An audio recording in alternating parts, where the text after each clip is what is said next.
cao 1m55 trở lên. Được. Da Được chưa? tóc dài. Rồi gì nữa? Dạ giới tính rõ ràng. Cái này chưa rõ. Cái này anh không biết nha. Cái này một hồi em tự hiểu, bây giờ anh giao lưu rồi đó, em nghe em kiểm tra đi nha. Một hồi qua kiểm tra thử coi sao. Rồi giới tính rõ ràng. Có gì nữa không? Không hôi nách rồi. Không hôi nách rồi. Không hôi nách rồi. Không bị hôi nách rồi.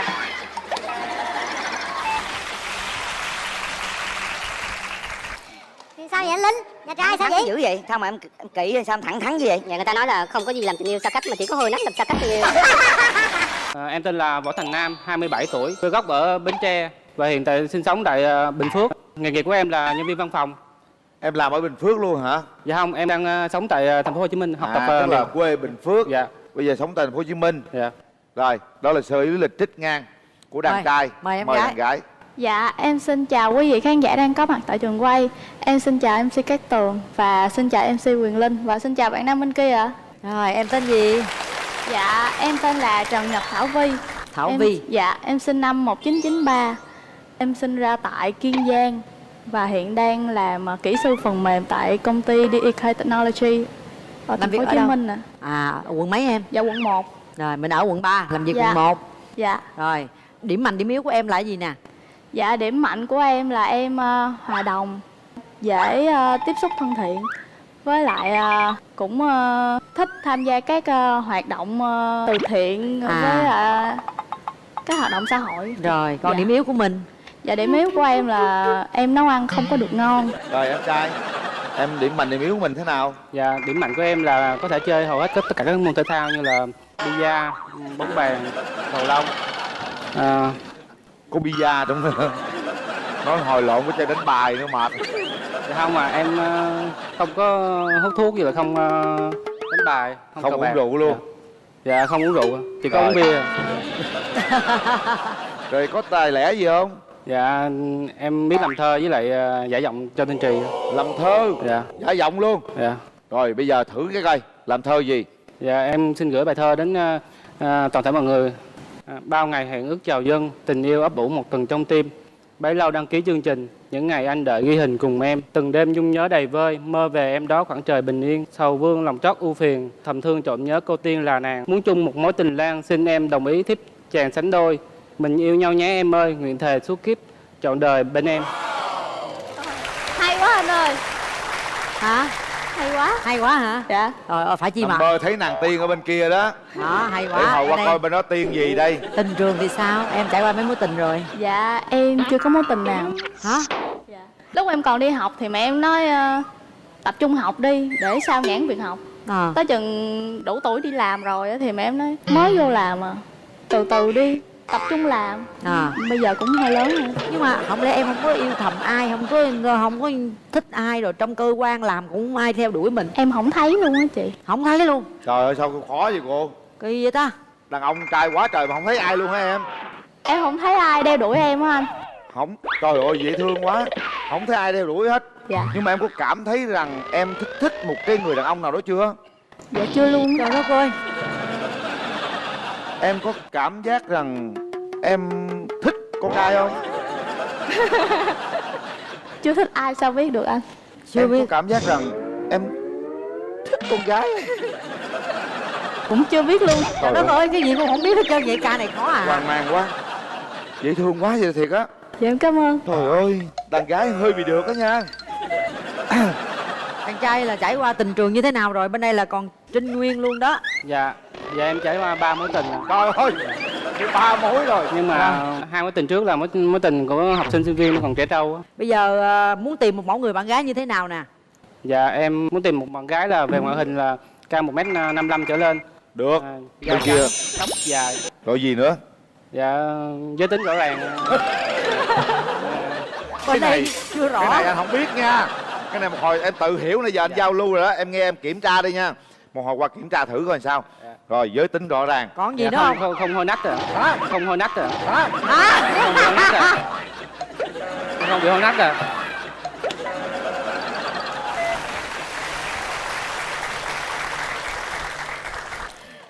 Sao vậy anh Linh? Nhà trai sao vậy? Dữ vậy? Sao mà em kỹ, sao em thẳng thắn như vậy? Dạ người ta nói là không có gì làm tình yêu xa cách mà chỉ có hôi nách làm xa cách tình yêu. Em không có bị anh ơi. Trời ơi chết rồi, con gái tôi đẹp như thế này yên tâm đi, không có cái gì hết trơn á. Có là nãy giờ đây bốc mùi rồi. Bây giờ hỏi em gái nè, em gái muốn tìm người bạn trai như thế nào? Dạ em muốn cao một chút, Cao khoảng nhiêu? 1m65 trở lên. Bên kia cao nhiêu? Dạ em 1m70 ạ. Được. Dạ được, không để râu. Không đi đâu. Dạ. Ủa đi đâu, có mắc mới gì không? Dạ tại hiện tại ba em đang để râu á, em nhìn thấy ai mà để râu em cứ tưởng là tuổi cỡ ba em. Trời Nói đất thiệt ơi. tình luôn. Không, cặp này có vẻ chưa gặp mặt tôi thấy xứng rồi đó. Giới tính Dạ. rõ ràng hả? Dạ. Em là rõ ràng không? Dạ rõ ràng em men nè, men liền. Rồi bây giờ bao lâu thì em sẽ tiến tới hôn nhân được? Dạ 6 tháng đến 1 năm mà. Em chuẩn bị sẵn sàng mọi thứ chưa? Dạ em có nhà dưới Bình Phước à. Có nhà riêng Dạ. luôn? Dạ không, nhà chung với ba mẹ. Tại vì em phấn đấu là vài năm nữa em sẽ về quê, sống ở quê luôn, ở Bình Phước luôn. Về Bình Phước được không? Dạ xa quá nhưng mà chắc nếu như bạn nam bên kia tính tình tốt chút thì em sẽ suy nghĩ ráng lại. ha, cũng ráng. Cũng Rồi. ráng. Thôi bây giờ mình hỏi thêm ý kiến người thân đi. Hôm nay em đi với ai nè? Dạ hôm nay em đi với mẹ, em gái với đồng nghiệp à. Rồi cho chị gặp mẹ em. Xin chào anh Quyền Linh, xin chào các Tường và xin chào tất cả các khách mời ở trường quay và chào cháu. Cô là mẹ của Thảo Vi. Thảo Vi thì cũng hiền lắm đó, mà cũng khờ nữa. Năm nay là 25 tuổi rồi mà gia đình cũng sợ cho cháu có bồ có bịch. Từ cái ngày đi học tới giờ là cấm dứt khoát không cho bồ bịch. Mà ra đi làm cũng vậy, con cố gắng làm đó, tại vì con có sự nghiệp trong tay rồi thì cái gì cũng được. Mà cô nhận xét thì thấy em trai bên đây cũng được, bấm nút thì là cái đó là do con, chứ còn mẹ thì thấy cũng được. Dạ nếu con dâu con gái mình đi về Bình Phước làm dâu cô thấy được không cô? Nếu mà có chồng thì phải theo chồng. Dạ đó. Ai cũng vậy. Dạ. Vậy thì tốt mẹ quá. cũng dễ quá ha. Dạ cảm ơn cô. Anh trai đi với ai?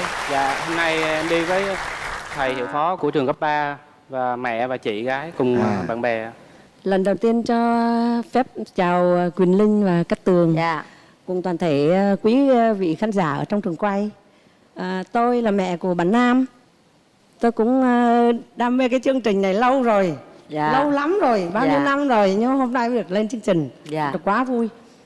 Thì bây giờ nhận xét về bên bạn gái thì mẹ thấy là bạn gái bên này thì rất là dễ thương.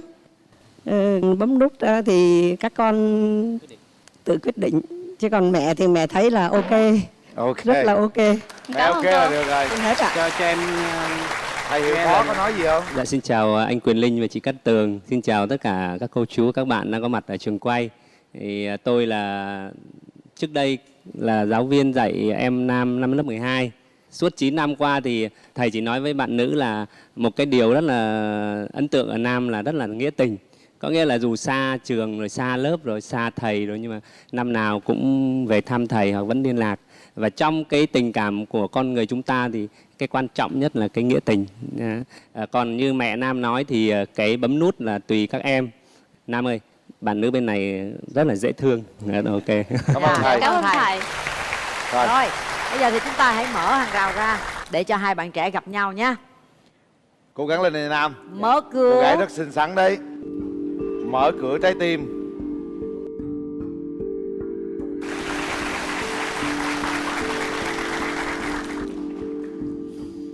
Anh có món quà tặng em à? Dạ em cảm ơn anh ạ. Em có thể mở món quà đó. Đứng kế bên coi hợp ông Nam, đứng sát bên. Sát bên. Ồ. Cái gì vậy? Tặng đôi dép là sao? Lần đầu tiên tôi thấy tặng bạn gái đôi dép mũ. Cái này em tặng để có ý nghĩa là nâng niu bàn chân của bạn nữ. Trời đất ơi. Nâng niu hả? Tại sao không Dép tặng? này giống Dạ. dép lấy của tôi quá vậy. Dạ em. Dạ. Nhà anh Linh nhiều Dạ, dép em lắm là á. fan hâm mộ của anh Linh à. À vậy à? à? Dạ em thấy ý tưởng này em lấy từ ý tưởng thấy anh hay mang đôi dép tổ ong á, À. nên em tặng. Ồ vậy hay đó em. Dép Dạ. hay đó em. Thử đi. Nếu gì giày dép màu hồng mình phải tặng đôi dép tổ ong. Đặc Dạ. biệt. Độc lạ. Dạ dạ đúng Đó. rồi. Ấn tượng phải không? Dép màu hường tặng cho em. Nói chứ quà này quà hiếm đó em ha. Dạ. Nó lạ, độc, còn tặng thì mấy kia bình thường rồi ha. Dạ. Rồi, hai bạn đứng gần nhau để coi xem mọi người thấy có hợp lý không. Thấy có gương mặt phu thê không? Được đấy, cô gái Được. dễ thương lắm. Thôi, hai bạn về vị trí đi. Thời gian dành cho các bạn bắt đầu. Em cảm thấy anh như thế nào? Dạ ngoại hình sáng sủa rất là coi được ạ. Cảm ơn em. Dạ. Thì anh cũng thấy em rất là dễ thương. Dạ em cảm ơn anh. Tính tình của em thì hơi hiền, với lại ít quan tâm tới vẻ bề ngoài của mình lắm. Anh có ý kiến về việc đó gì đó Không, không? anh thì cũng không quan trọng lắm về ngoại hình lắm. Cảm ơn anh về món quà. Dạ hôm nay em cũng có chuẩn bị một món quà tặng cho anh, tặng cho khán giả và hai MC ạ. Dạ em xin được hát một bài ạ. Dạ hát một khúc thôi ạ. Dạ. Mình yêu nhau bình yên thôi. Mình nói với nhau bao điều rồi. Ngày mai nắng lên bình minh sẽ tới. Tay nắm tay chẳng cách rời. Mình yêu nhau bình yên thôi. Mình nói cảm ơn với gió trời. Để những giấc mơ tự do bay mãi xa. Tay nắm tay về muôn nơi. Dạ em xin cảm ơn ạ. Mong mọi người thích ạ. Hay quá. Anh trai. Thôi bây giờ nè, đừng có hát nữa. Bên kia hát được rồi. Em gì đó, giả giọng hả? Châu Thanh Trì hả? Làm cho bạn nữ vui thử cái gây ấn tượng coi nào. Dạ, tỷ muội có bằng lòng Bình Phước làm dâu của má ta không đó hả? Đối với ta tiền bạc không thành vấn đề đâu. 2 tờ 500 ta coi như 1.000 thôi. Tiền bạc chỉ là phù du thôi. Quan trọng đối với ta là không được hôi nách. Người ta nói không có gì làm tình yêu hôi nách, chỉ có hôi nách làm sao cách tình yêu. Ám ảnh cái vụ đó lắm đó hả? Đó gì gặp vụ đó nhiều lắm rồi hả? Chắc có gặp rồi nên nè mới vậy chứ. Thôi vô chuyện tình yêu đi kìa. Dạ. Cắt từ đây cái vụ đó. Rồi. Bây giờ mình vô chuyện tình cảm nè. Có một vấn đề nó muốn hỏi là nếu như anh có thể đi chơi với em, với bạn bè của em được không? Cái đó thì không thành vấn đề rồi. Cái đó thì anh vui vẻ mà, tính tình anh vui vẻ hòa đồng. Tại em cũng có một nhóm bạn hay rủ nhau về nhà nấu ăn nữa. Thì em cũng muốn là có một người để đi chung với mình. Tại vì anh cũng biết nấu ăn. Anh cũng biết nấu một số món ăn á. Em thì chỉ có thể phụ bếp, rửa rau thôi. Rồi nói chung đi, bên chàng trai này cũng có nhiều tài lẻ ha. Dạ. Rất nhiều tài lẻ, cũng biết nấu nướng rồi chăm sóc. Đây cũng là một trong những người đàn ông gia đình. Vấn đề còn lại là bây giờ các bạn cảm nhận gì về nhau? Chúng ta hãy nhìn nhau 30 giây và sau đó nói lên những suy nghĩ của mình, những cảm nhận về người đối diện và đưa ra quyết định. Nào chàng trai, tiến tới gần và nói tất cả những cái gì mà nó động lại trong tim mình từ nãy giờ. Thì anh thấy em rất là dễ thương. Thì mình cho nhau một cơ hội nha em nha. Tay vào nút bấm đi em. Nút bấm đâu? Thì bấm cũng phải đi tìm chứ. Tìm người yêu cũng khó lắm á. Dạ. Chứ không phải đơn giản là các bạn gặp nhau đâu. Có thể là 20 mấy năm trời các bạn chưa biết các bạn là ai, quen với ai. Nhưng ngày hôm nay các bạn đã gặp trên đây thì cái duyên nó gần như đã có rồi đó. Phải kiểm tra lại con tim của mình một lần nữa xem chúng ta có phần với nhau hay không nha. Suy nghĩ thật kỹ và đưa ra quyết định của mình sau 3 tiếng đếm. 1 2 3. Hết thời gian.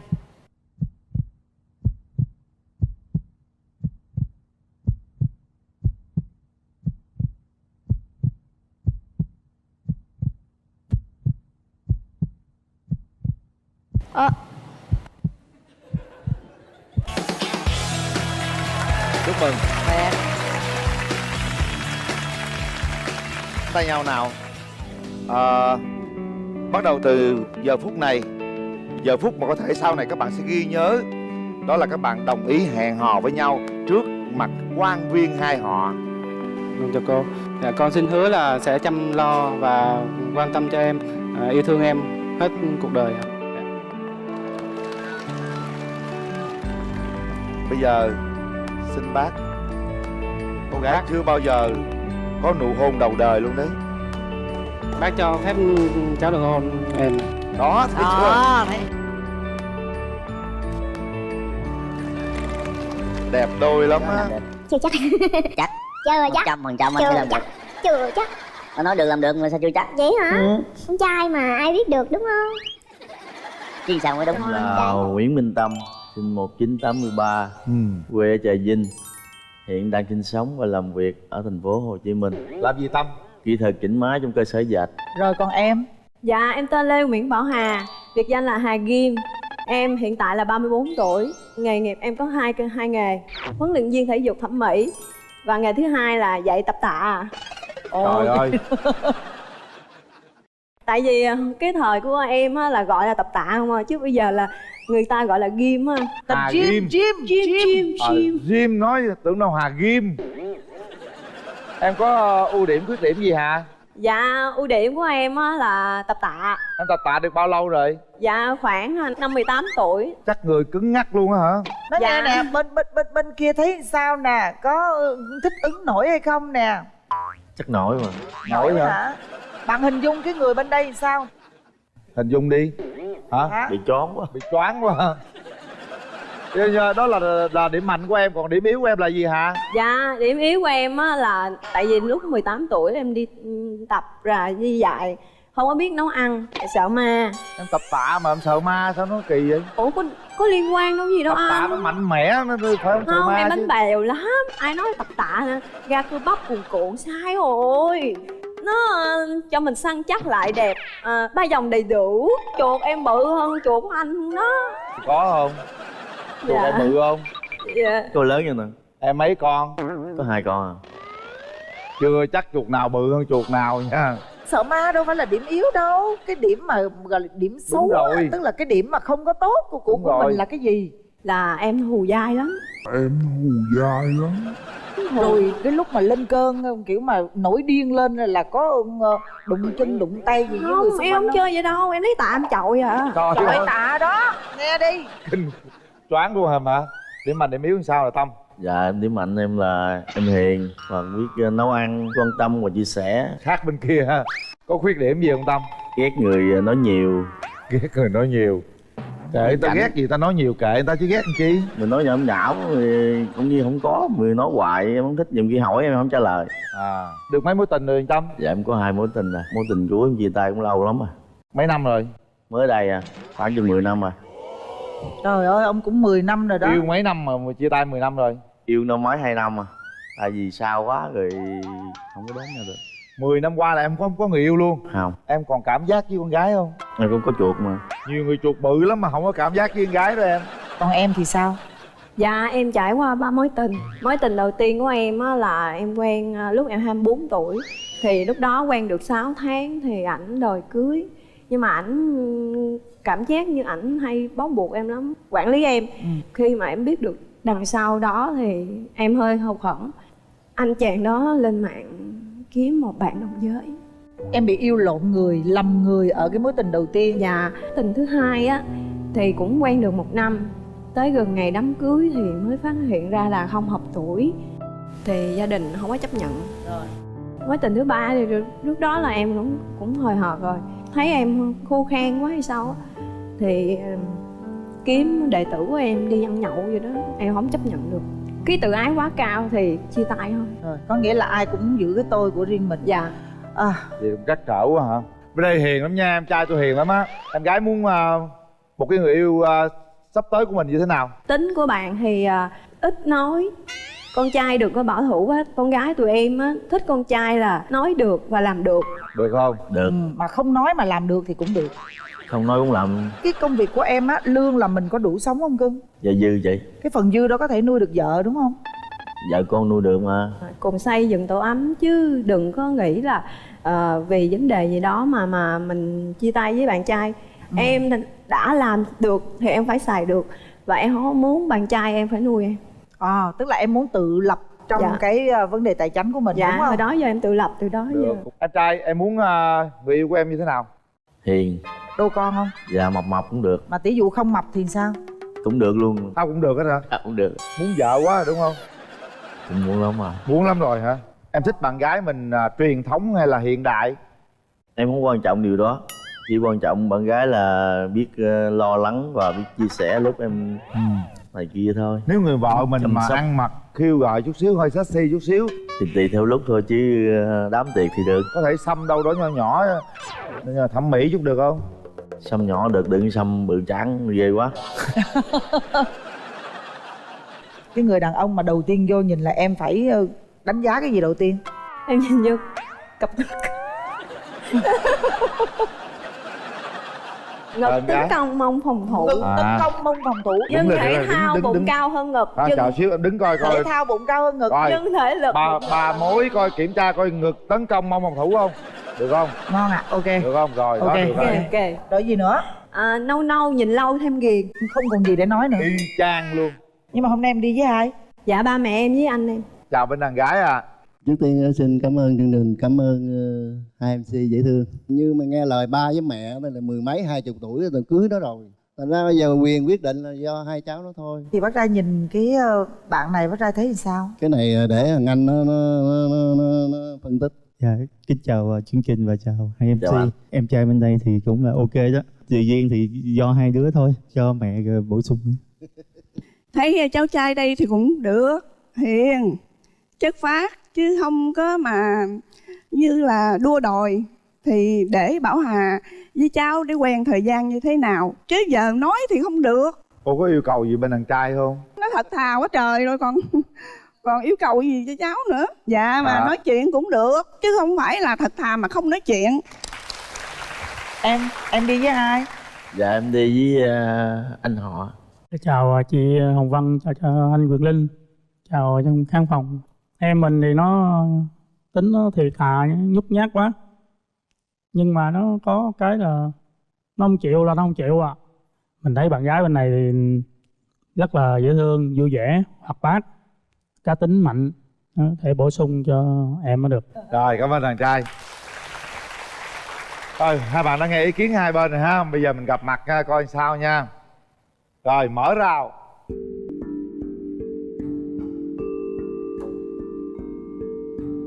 Bắt đầu đi Tâm. Hít hơi thật sâu vô. Thở ra. Rồi, bắt đầu. Dạ. Chào em. Chào anh. Có quà tặng em. Dạ cảm ơn anh. Em rất là thích ăn kẹo nên em mua em tặng anh. Cảm ơn em. Em cảm nhận gì anh sao? Anh khá là dễ thương. Con trai bạn màu hồng thấy cưng rồi đó. Anh là bên kỹ thuật hả? Gì bên máy dệt em? Anh đang ở Tân Bình. Dạ. Sao em... dạ? Chị nói chuyện dạ đó. Tại quên. Trời ơi, anh đừng làm vậy, giống như em lướng áo anh thấy anh tội nghiệp luôn á. Trời ơi, em hiền lắm luôn á. Anh có thích thể thao không? Anh thích bóng đá. Anh đừng có đá bóng nhiều quá nha. Thành giống như là đá bóng nhiều quá không có tốt cho khúc gối. Hôm nay khuyên thật lòng. Từng anh đá 2 trận à? Dạ. Giờ không biết làm sao chứ bên đây em rất có nhiều muốn nói với anh lắm. Nhưng mà tự nhiên á em thấy gung quá à. Thôi kệ em cứ nói lại đi. Nói gì giờ? Thì cứ thấy anh sao cái hay là ý em sao, muốn hỏi là muốn... Em đâu có thích em đâu có mê trai đẹp đâu anh. Em thích con trai mà cá tính nè, thể thao nè, giống như em vậy đó. Biết nấu ăn là em khoái rồi, tại em biết nấu ăn. Cái đó anh biết. Dạ. Nhưng mà em nhìn, nếu mà em thể thao thì em nhìn body bạn này giống như là cái điều em mong muốn chưa? Nãy giờ em nhìn cái này em về em huấn luyện được bụng với cái ngực á, nó khác nhau à, chứ không phải bụng ngực bằng nhau vậy đâu. Đó, ra cơ bắp, yên tâm, qua em đi, em xử hết. Em cảm nhận bạn gái thế nào em trai? Đúng rồi, anh nói đi. Chứ nói gì em nói không, anh nói được đâu. Dạ. Em thấy cũng dễ thương, cũng có cá tính. Dạ, tập gym chứ thật ra con gái không có khô khan như người ta nghĩ đâu. Nhưng mà vấn đề là em tập gym và em chạy thể dục thẩm mỹ cũng được lâu rồi, khoảng 10 mấy năm. Công việc của em rất là nhiều lúc bận rộn lắm. Có khi là em không có dành được thời gian cho anh đâu. Nên đâm ra nhiều lúc em cũng thấy có lỗi lắm. Dạ. Giống như một tuần vậy là em có được nghỉ ngày nào? Có khi chủ nhật em vẫn đi làm, có khi em được nghỉ. Tại vì mình dạy kèm mà. Mình gọi là, không phải mình giống như gái gọi vậy đó. Người ta gọi đâu mình phải làm đó. Đúng rồi, tại vì em là gái mà. Thời gian đó, nó không có được chủ động lắm. Nếu mà em muốn nghỉ một thời gian dài em phải sắp xếp rất là lâu. Cho nhau cơ hội hẹn hò vậy rồi em có dành thời gian cho một tuần gặp anh mấy lần? Anh có thể ngày thứ Bảy Chủ nhật nè, mình gọi, mình gặp mặt, mình nói chuyện. Em chỉ đòi hỏi một điều duy nhất, nói được và làm được thôi. Và giữ đúng giờ cho em. Cái đó anh làm được? Chưa chắc. Chắc? Chưa chắc. 100% anh sẽ Chưa làm chắc. được. Chưa chắc. Nó nói được làm được mà sao chưa chắc? Vậy hả? Con trai mà ai biết được đúng không? Chứ sao mới đúng? Để thời gian đi. Thời gian đi mình sẽ biết được là có đúng hay không. Cho em 1 tháng thôi nha. Để làm gì nè? Em thấy con trai mà đi ăn, nó tới ngày đi ăn đi uống hoặc là đi coi phim, đúng là giai đoạn mà lúc mà quen 1 tuần đó thì không sao. 2-3 tuần thấy em mà nhõng nhẽo quá thì có dấu hiệu là hơi rút lui một tí. Tại cái tính em cũng hay nhõng nhẽo nữa. Bạn này là đang sợ nhõng nhẽo anh đó. thích người nhõng nhẽo. Em á đã có chuẩn bị nhạc sexy dance. Ok, music. Music. Go! Go! Come on, come on, come on!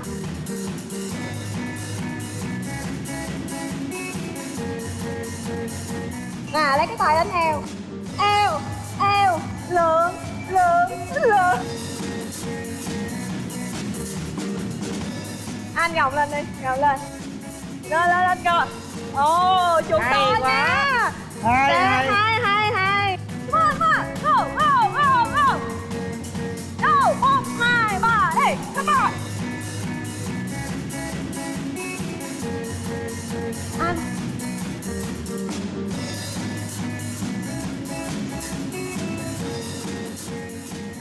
Rồi. Trời ơi. No. Em thấy khả năng mà phát triển của cô ấy thế nào? Cỡ này là chắc 20 năm mà cũng không thể nào mà dẻo như em được rồi. Theo em thể thao sao được. Em rất mê thể thao đó nha. Thì tập từ từ chứ sao? Tập từ từ đúng không? Nhưng bây giờ em cần gấp rồi sao? Hơi khó quá. Không có khó. Em nhìn cô gái đối diện, em có rung động gì hay không? Cũng rung lắm. Rung lắm hả? Dạ. Em có mong muốn cô này sẽ cùng đi trên con đường còn Đúng, lại? con đường còn lại đúng không? Đúng rồi. Ok Việt. Anh. Dạ. Ủa nó dạ nữa, dạ Trời nữa. ơi, nó nghe em sụng liền, nó sụng nụ luôn nè. Em nói thiệt nha, cái tính của em á là không phải thích bận áo sexy. Nhưng mà cái công việc của em là phải bận đồ để khoe dáng. Em nói trước nha, em bận đồ cũng hơi bị modern và hơi bị cái tính chút. Anh biết trong môi trường đó mà. Nhiều người hỏi tại sao mày không quen trai 6 múi. Thực ra á, cái lúc giai đoạn mà em siết thi đấu á, bản thân em đã trải nghiệm qua. Thật ra họ yếu lắm. Họ yếu đến nỗi mà họ cầm cái chai, họ bưng cái chai nước 10 lít đó, không nổi luôn.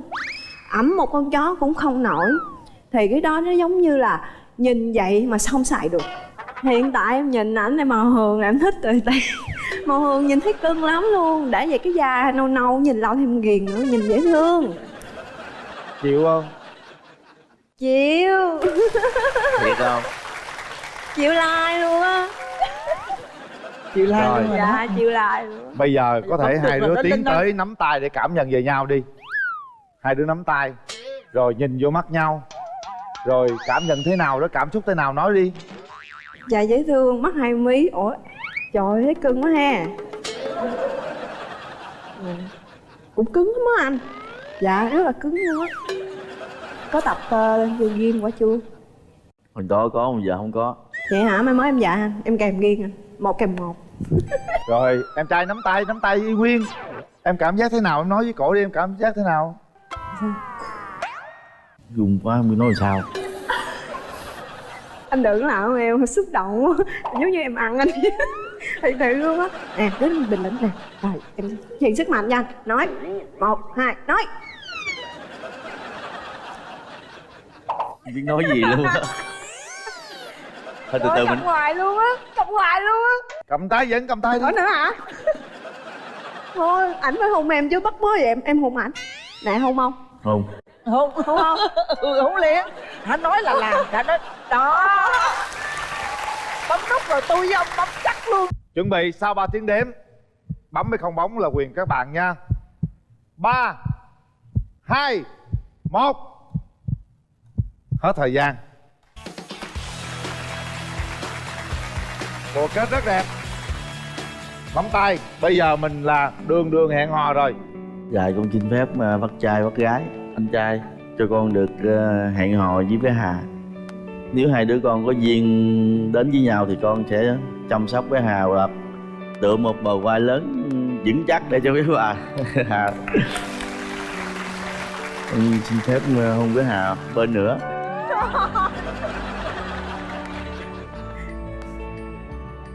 Mạnh lên biết luôn. Nếu mà trong một năm thì mình định về quê thăm gia đình một năm đấy. Hiện tại thì một năm anh về quê đến 4 đến 5 lần rồi. Có thời gian rảnh anh về liền. Quảng Trị, Quảng Bình gần mà, chung đường đi mà. Chung đường đi. Em xin giới thiệu em là Phạm Ngọc Tuấn. Em đến từ Quảng Bình. Năm nay em 28 tuổi. Ngày thì làm nhân viên văn phòng cho công ty cổ phần Dược. Còn tối về làm chủ quán nhậu. Ngồi đi bạn. Và mời bạn nữ của chúng ta bước ra sân khấu. Dạ em xin chào chị Cát Tường ạ, và chào anh Quyền Linh và chào anh bên kia ạ. Dạ em xin tự giới thiệu, em là Hoàng Lê ạ. Năm nay em 27 tuổi ạ. Em sinh ra và lớn lên ở Quảng Trị ạ, và hiện nay đang sinh sống và làm việc tại thành phố Hồ Chí Minh ạ. Bạn nói chậm như tưởng bạn nói tiếng nước ngoài tiếng Việt kìa. Dạ. Nói chậm một xíu nghe cho rõ ha. Hiện nay em là nhân viên kinh doanh quảng cáo và truyền thông. Tên gì bạn? Em là Hoàng Lê ạ. Bạn đã trải qua mấy mối tình rồi bạn Hoàng Lê? Em có 2 mối tình nhưng mà đều là đơn phương. Một mối tình là họ đơn phương em. Thật ra là đến khi mà tình yêu bắt đầu chớm nở, người ta tiến quá nhanh là bằng cách là cầm tay em, thế là em run quá, em sợ quá, em bỏ chạy rồi. Thì thôi luôn hả? Dạ đúng rồi ạ. Vậy là cũng tính vô một mối tình đó hả? Dạ. Mà sao tôi cầm tay mà sao bỏ chạy luôn vậy bạn? Là từ trước đến giờ mà nếu nói mà cầm tay con trai thì em chưa cầm tay con trai lần nào. Chưa hôn lần nào? Dạ, chưa có nụ hôn đầu đời luôn. Bên kia anh nãy giờ nghe, Dạ. anh thấy sao nè? Thì đối với em thì cũng đã trải qua 2 mối tình rồi ạ. Cũng khá lâu ạ. Đối với mối tình thứ nhất thì cũng thời phổ thông nhưng mà cũng kéo dài đến 4 năm ạ. Sau khi chia tay thì nói chung là cũng quậy phá dữ lắm ạ. Ai quậy?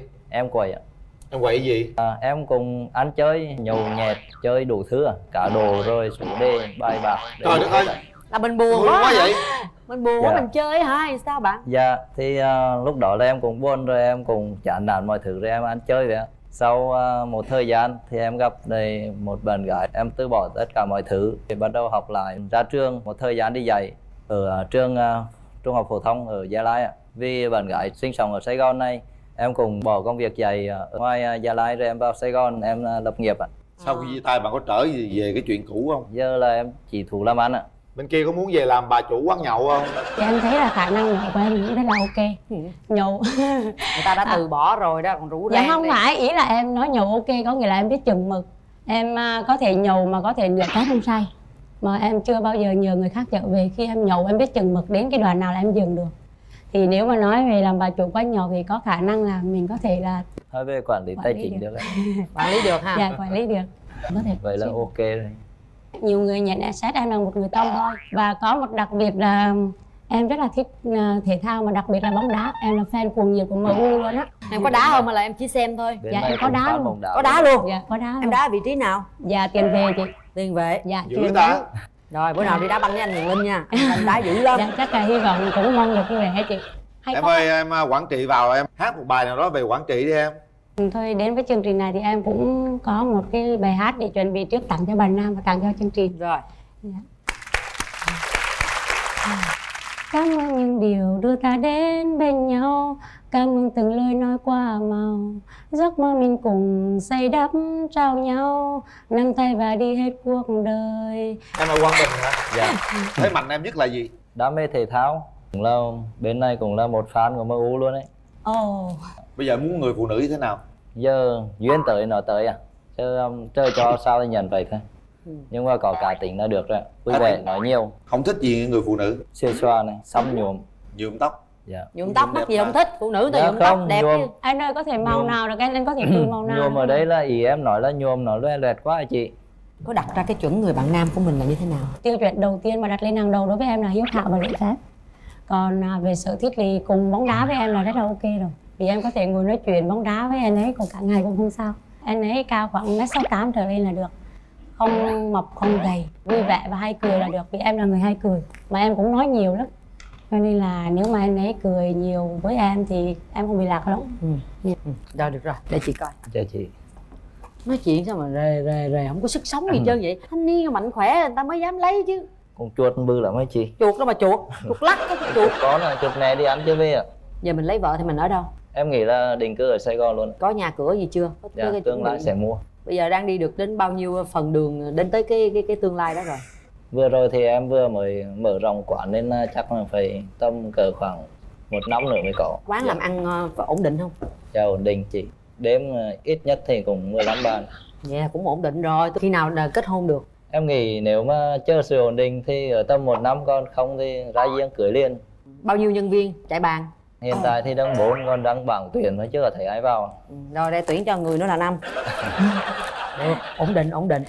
Có đi với người thân có đi bạn? trai không em? Dạ đi với em họ. Dạ em chào chị Cát Tường, chào anh Quyền Linh ạ. Em thấy thì anh rất là hiền, nhìn rất là chất phác, với lại nói chung là cũng chung cái sở thích bóng đá với chị Lê là thấy mừng lắm rồi. Tại vì rất là lấy chồng mà chỉ mong có chung cái sở thích bóng đá thôi hả? Dạ, tại vì nói tới bóng đá là chị Lê chị nói suốt, chị nói không nghĩ cũng được nữa chị.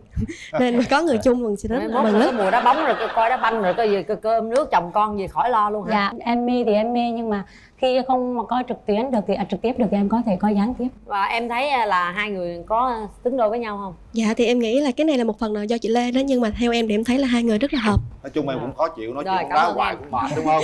Không, em cũng đam mê nói bóng đúng đá không? anh. Cũng đam mê bóng đá. Em cũng nói chuyện bóng đá nhiều lắm anh. Nhưng mà gặp nhau nói chuyện tình yêu, đừng nói chuyện bóng đá nha. Trời dễ thương quá nha. Chào bạn.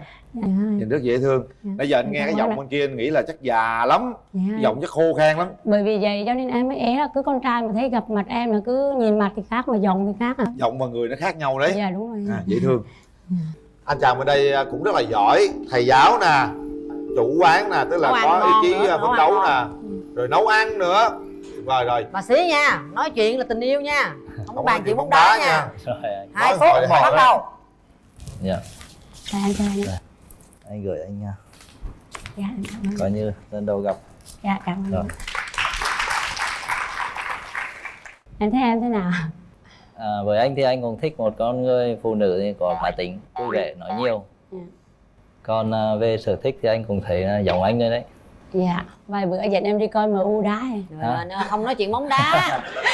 Yên tâm, chuẩn bị mua tivi về tài khoản tha hồ xem luôn. Vậy hả anh? Quán có tivi mở bóng đá luôn nè. Có luôn. Có nhuộm tóc, bên đó có nhuộm tóc. Dạ, đúng rồi. Đấy nhuộm tóc màu nhẹ nhàng, không phải là mua cái màu mà nó nổi bật hay nó le loẹt quá anh. Dạ. Nên không Anh sao. có thích con gái tóc để tóc ngắn không? Thì cái chuyện tóc ngắn hay tóc dài thì anh không quan trọng. Cái đó là còn phụ thuộc vào cái điều kiện với môi trường làm việc của mỗi người nữa. Nếu mà có một vấn đề gì đó xảy ra thì anh có hay dùng hành động không hay là chỉ dùng lời nói thôi? Hồi giờ cũng quậy rồi cũng dữ lắm nhưng mà chưa bao giờ đánh phụ nữ. Em muốn kết hôn thì em muốn sinh sống ở quê ở trong này.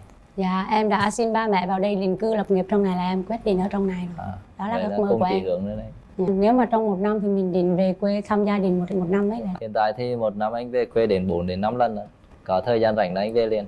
Quảng Trị, Quảng Bình gần mà, chung đường đi mà. Dạ đúng rồi. Đi xe máy cũng được anh. Rồi sắp tới chúng ta sẽ tính cái việc hôn nhân thế nào nếu mà hai người đồng ý hẹn hò với nhau. Gia đình em cho em thời gian, đó là từ đây đến tháng 6 năm tới. Vậy hả? Là phải quyết định xây dựng gia đình. Cho nên nếu được thì làm luôn. Làm luôn. Rồi, để đi cho nó gọn. Nhưng mà cảm nhận cái người đối diện thế nào? Dạ anh cũng hiền, có giàu nghị lực là thấy giống em rồi. Em cũng vào đây thì cũng lập nghiệp làm rất là nhiều nghề. Bây giờ thì cũng ổn định theo nghề kinh doanh. Có cùng sở thích thì cũng có thể nói chuyện được nhiều. Em cũng hay cười. Bạn Nam có hát một đoạn nào đó để mà tỏ tình với bạn gái? Hát thì chắc hát bài Tình Cây Và Đất. Đất vắng cây, đất ngừng hơi thở. Cây thiếu đất, cây song với ai. Quên rồi. Thầy giáo nhút nhát quá nhỉ? Nào, chúng ta hãy chuẩn nha. bị. Suy nghĩ thật kỹ quyết định. Đến với 3 tiếng đếm. 1 2. Bạn gái thấy tim mình đập như thế nào? Đập mạnh lắm anh. Đập mạnh lắm hả? Dạ. Còn bạn trai? Em thể rung này anh. Và 3. Hết thời gian.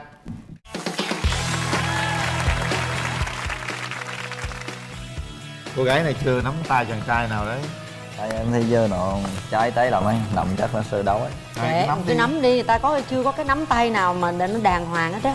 Thôi anh nắm tay em được chưa? Cảm thấy sao? Cảm giác lạnh lạnh, tim đập mạnh hơn. Không có bỏ chạy nữa nha. Rút kinh nghiệm rồi anh vậy cho nên bây giờ ế đến rồi. Ăn chơi dữ lắm mà. Dạ. Cái là ăn chơi rồi nhưng mà cũng ngại lắm anh chị. Kệ, nhưng mà người ta cái hôm nay là cái ngày đặc biệt. Không có sự chứng giám của là nhiều người. Không gì đâu mà giống hửi không? Bình thường mà anh, đang ngại á. Thấy Hiên về tắt điện nó hiện nguyên hình á. Cái này nguy hiểm này. Ông này kiểu lù khù dắt lu ta chạy nào không hay nè. Đây là những chiếc vé Tập gym hả? Có vô tập không? Không. Dạ không, em thấy tướng nó không biết tập rồi. Quậy rồi chưa? Bây giờ để tạo điều kiện thêm để xem có cảm giác gì không? Hai đứa lại nắm tay cái coi. Đứng lên. Rồi. Đứng sát lại. Em gái chủ động nào nắm chặt tay nhau hai đứa coi. Chắc chắn chưa anh? Đâu nắm coi sao? Nắm gì nắm tay coi. Tay trái tay phải nè. Gì bắt tay hả? Nắm tay. Ấm. Dạ ấm. Từ từ. Nè, đưa cái này nè. Thử rồi. Hai đứa nhìn nhau chứ nhìn anh đi. Nhìn anh là có vấn đề nha. Rồi sao anh vòng lại sau lưng đi. Anh vòng lại sau lưng Tùng đi. Đứng đỡ sợ xỉu. Được chưa anh? Được rồi. Để coi. Anh đang nắm đâu anh xỉu á. Anh xỉu, anh sợ anh xỉu. Dạ anh rung quá rồi. Em đang rung. Hả? Em đang rung. Nó đang rung đó. Dạ đúng rồi. Rung cả người luôn. Tại giờ anh chưa nắm tay, anh rung. Đúng rồi, chưa đúng không? Em nói sai, em chưa phải nắm tay bây giờ. Chưa giờ nắm tay, em cảm giác cái nắm tay với cô gái này là nắm chặt vô. Rồi, nắm chặt đấy. Hả?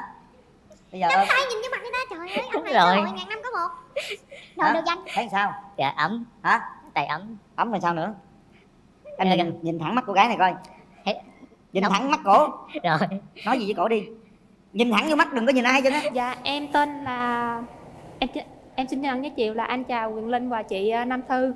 Chào anh bên kia và quý vị khán giả. Em tên là Võ Thị Thoa, năm nay em 29 tuổi, hiện đang sinh sống và làm việc tại Bình Thuận. Em là nhân viên kế toán trong một công ty về vỏ xe ô tô và du lịch. Thoa. Dạ. Bao nhiêu tuổi Thoa? Dạ em 29 ạ. Thoa 29 tuổi làm nhân viên kế toán đúng không? Dạ. Rồi. Thoa quận mấy vậy? Dạ em ở Bình Thuận anh. Bình Thuận vô đây đó hả? Dạ. 4 tiếng đó anh. 4 tiếng hả? Dạ. Rồi, Sài Gòn hân hoan chào đón Thoa đến nha. Mời bạn trai. Dạ, chào anh Quyền Linh và chào chị Minh Thư ạ, Nam Thư ạ. Dạ. Rồi chào các vị khán giả trong trường quay và các vị khán giả trong xem truyền hình ạ. Chào bạn Thoa bên kia. Bạn Thoa nữa chứ, quên. Giới thiệu về mình đi em là. Dạ em tên Tùng. Tùng? Dạ em là Lê Quốc Tùng. Lê Quốc Tùng. Lê Quốc Tùng là lùng quốc đấy. Lê Quốc Tùng. Dạ. Nhưng mà đây cao không sao. Dạ. Rồi. Em 31 tuổi. Em quê ở Long An. Thì làm việc ở quận 10. Về em là nhân viên văn phòng. Nhân viên văn phòng. Dạ.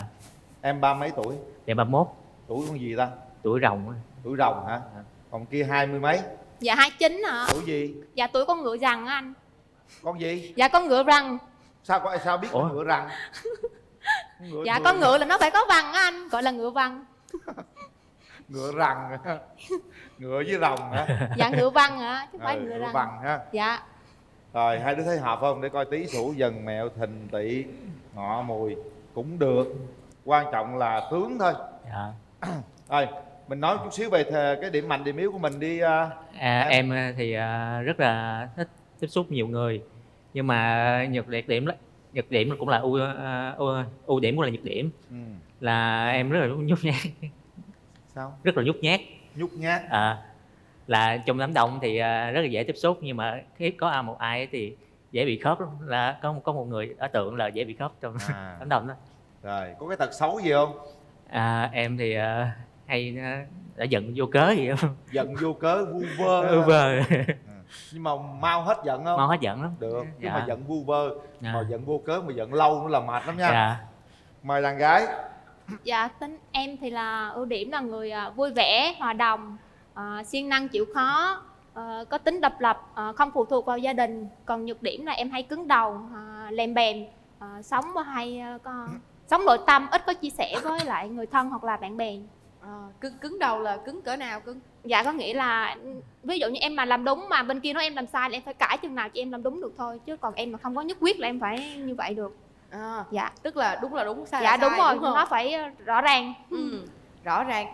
Rồi đó là về điểm mạnh, điểm yếu. Dạ. Vậy còn về tình trường? Tình trường thì nói chung là em cũng trải qua 2 mối tình. Một mối tình là thời mà sinh viên, nói chung nó thời đó là thời còn đi học, nói chung nó cũng không có yêu sâu đậm lắm. Còn mối tình thứ hai là lúc mà em đi làm thì quen anh đó, cũng chia tay được 2 năm rồi đó chị. Chia tay 2 năm. Dạ. Vậy lý do tại sao mình chia tay? Dạ do ảnh nói em là người không có quan tâm, không có chăm sóc gì cho ảnh. Rồi nói chung là bỏ bê ảnh á, không có điện thoại hay gì đó, nhắn tin hay gì quan tâm gì tới ảnh, cho dù ảnh làm mệt về mà em không có quan tâm ảnh. Nhưng mà em có thực sự không quan tâm không? Dạ nói chung là em có quan tâm nhưng mà em không có thở lộ ra ngoài hết. Nói chung em chỉ để trong lòng á hay gì đó thôi. Nhưng mà cái lý do chia tay vậy, nếu mà nói ra lý do đó thì tất nhiên là nếu mà chị nhận được cái thông tin lý do đó thì mình sẽ thay đổi, mình sẽ quan tâm hơn để mình níu giữ mối quan hệ đó. Dạ. Nhưng mà khi nói ra vậy là chia tay luôn. Dạ có, em cũng nói chung là em cũng có duy trì. Nhưng mà tại vì em thấy ảnh hay nhậu nhẹt nhiều hay gì đó, rồi em nói mà ảnh không có sửa, rồi cho nên em thấy không có ấy, cho nên em quyết định chia tay. Sau đó rồi mình có muốn tìm hiểu ai nữa không? Không luôn. Dạ có, nói chung ở khu em á là cũng ví dụ như là Mai Hàn Quốc rồi gì đó, em cũng đăng ký, nhưng mà nói chung là 2 lần lận. Nhưng mà lần một á là ví dụ em là cẩn thận, ví dụ như em phải gặp người bên kia về thì em mới đồng ý. Nhưng mà bên kia á thì nó nói là phải đồng ý luôn, làm liền luôn á, nhưng mà em lại không chịu. Còn người thứ hai á là em thấy người đó là người thân trong gia đình hay gì đó làm mai em, thì em cũng thấy nó vậy nên em không có sợ bị lừa gạt. Nhưng mà là người Hàn Quốc đúng không? Dạ không, có nghĩa là chị đó lấy chồng Hàn Quốc rồi chị. Cái anh đó là em chồng của chị, rồi chị mới làm mai cho em. Xong thì anh đó cũng phải là người Hàn Quốc. Dạ đúng rồi. Thì chị đang hỏi là phải người Hàn Quốc không đó. Dạ. Rồi xong rồi nữa? em thấy như vậy á, em cũng đồng ý, tại vì tuổi em cũng lớn rồi, với lại em thấy lấy chồng Hàn Quốc cũng được, không sao, với lại người thân nữa cho nên em cũng thấy yên tâm. Xong rồi tự nhiên em đồng ý rồi, tự nhiên cái chị nói là qua Tết anh đó sẽ trả lời lại cho em. Xong tự nhiên qua Tết ảnh đó nói là chị trả lời lại em là ảnh đó công việc chưa ổn định, cho nên ảnh chưa có về Việt Nam thấy vợ được, cho nên là xong không được. Tức là 2 lần đăng ký Dạ. trong Hàn Quốc đều thất bại hết. Đều thất bại. Tức là vậy là chưa có duyên với Hàn Quốc đó em. 29 tuổi mà lớn tuổi gì không? Dạ lớn chị. Bây giờ bạn em rồi gì có gia đình có con hết trơn, còn có một mình em chưa có gia đình. Em nói vậy chị đau quá. Chị là trên hàng 30 rồi đó nha. Không vấn đề. Em cũng là hàng thăm thôi. Rồi vậy còn bên đàn trai mình có đăng ký lấy vợ Hàn Quốc hay lấy vợ Đài Loan gì không? Dạ không. Nói chung là cái gia tính em nhát nên cũng chỉ thích để ý người ta thôi, chứ cũng chưa bao giờ yêu. Em chưa bao giờ yêu luôn? Đơn phương. Có mối tình đơn phương nào không? Thì thích thì thôi chứ không dám nói luôn á. Em thích người ta thích cỡ nào mà không dám nói? Để ý gì thôi. Khoan, em nghe có lầm không? Để qua hỏi. Rồi. 31 tuổi mà chưa yêu ai hết, chưa yêu lần nào. Chưa biết yêu luôn. Chưa biết yêu luôn. Chưa biết yêu luôn. Không phải ai luôn. Hả? Thiệt. Mà có đơn phương không? Có đó. Đơn phương đó. Nhìn thôi chứ không dám nói. Có lén hôn ai lần nào chưa? Chưa luôn á. Chưa nắm tay luôn á. Chưa nắm tay luôn. Chưa nắm tay gì đâu. Trời ơi. Đơn phương không nói luôn. Không nói luôn. Để ý vậy. Người ta đi lấy chồng. Rồi nhìn ta lấy chồng rồi đó. Nhưng mà giờ em thích con trai hay con gái? Hả? Hả? Gái. Hả? Con gái mà. Chắc không? Mà em có chắc là em biết em thích con gái không? Thích. Thiệt không? Thiệt. Kiểm tra. Khuyên. Ông Mai à, bà sao? mới muốn kiểm tra. Kiểm tra làm sao để biết là ta thích con gái?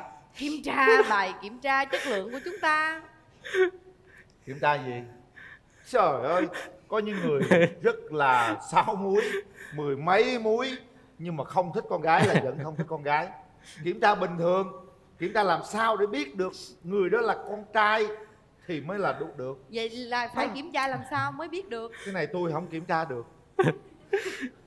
Mà chắc chắn luôn. Chắc chắn là bây giờ hỏi thì về để xét về mặt tâm lý đi ha. Chứ tôi làm mai tôi cũng phải chịu trách nhiệm chứ. Rủ gã bên kia không được sao. Bây giờ nè, em có bao giờ coi phim tình cảm không? Có. Em thấy hai người ta hôn nhau đó em cảm giác cái gì? Cũng cảm giác là có tình cảm. Thì nói chung là tiếp xúc. Em tình cảm với người trai người con gái? Gái. Tự nhiên Nói chung là nó cũng trong cảm giác bồi hồi. Bồi hồi đúng không? Đúng rồi.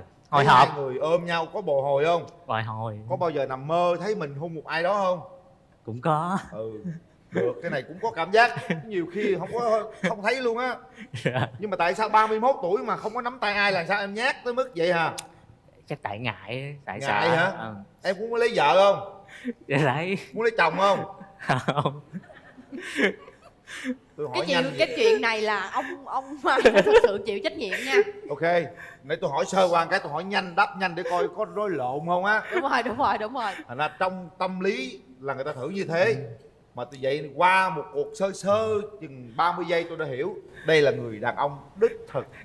Thôi quá, đàn ông đích thực nha bé. Dạ. Bên đàn trai nè, em sinh sống hay là việc ở Sài Gòn? Dạ đúng rồi chị. Dạ em sống ở Sài Gòn, em sống với ai? Em sống với nội với lại cô. Nội với cô. Vậy thì ba mẹ mình thì ba mẹ ở dưới quê. Ba mẹ ở dưới quê là ở đâu em? Ở Long An gì? Ở Long An. Huyện nào em? Tân An, Long An. Tân An, gần đây thôi.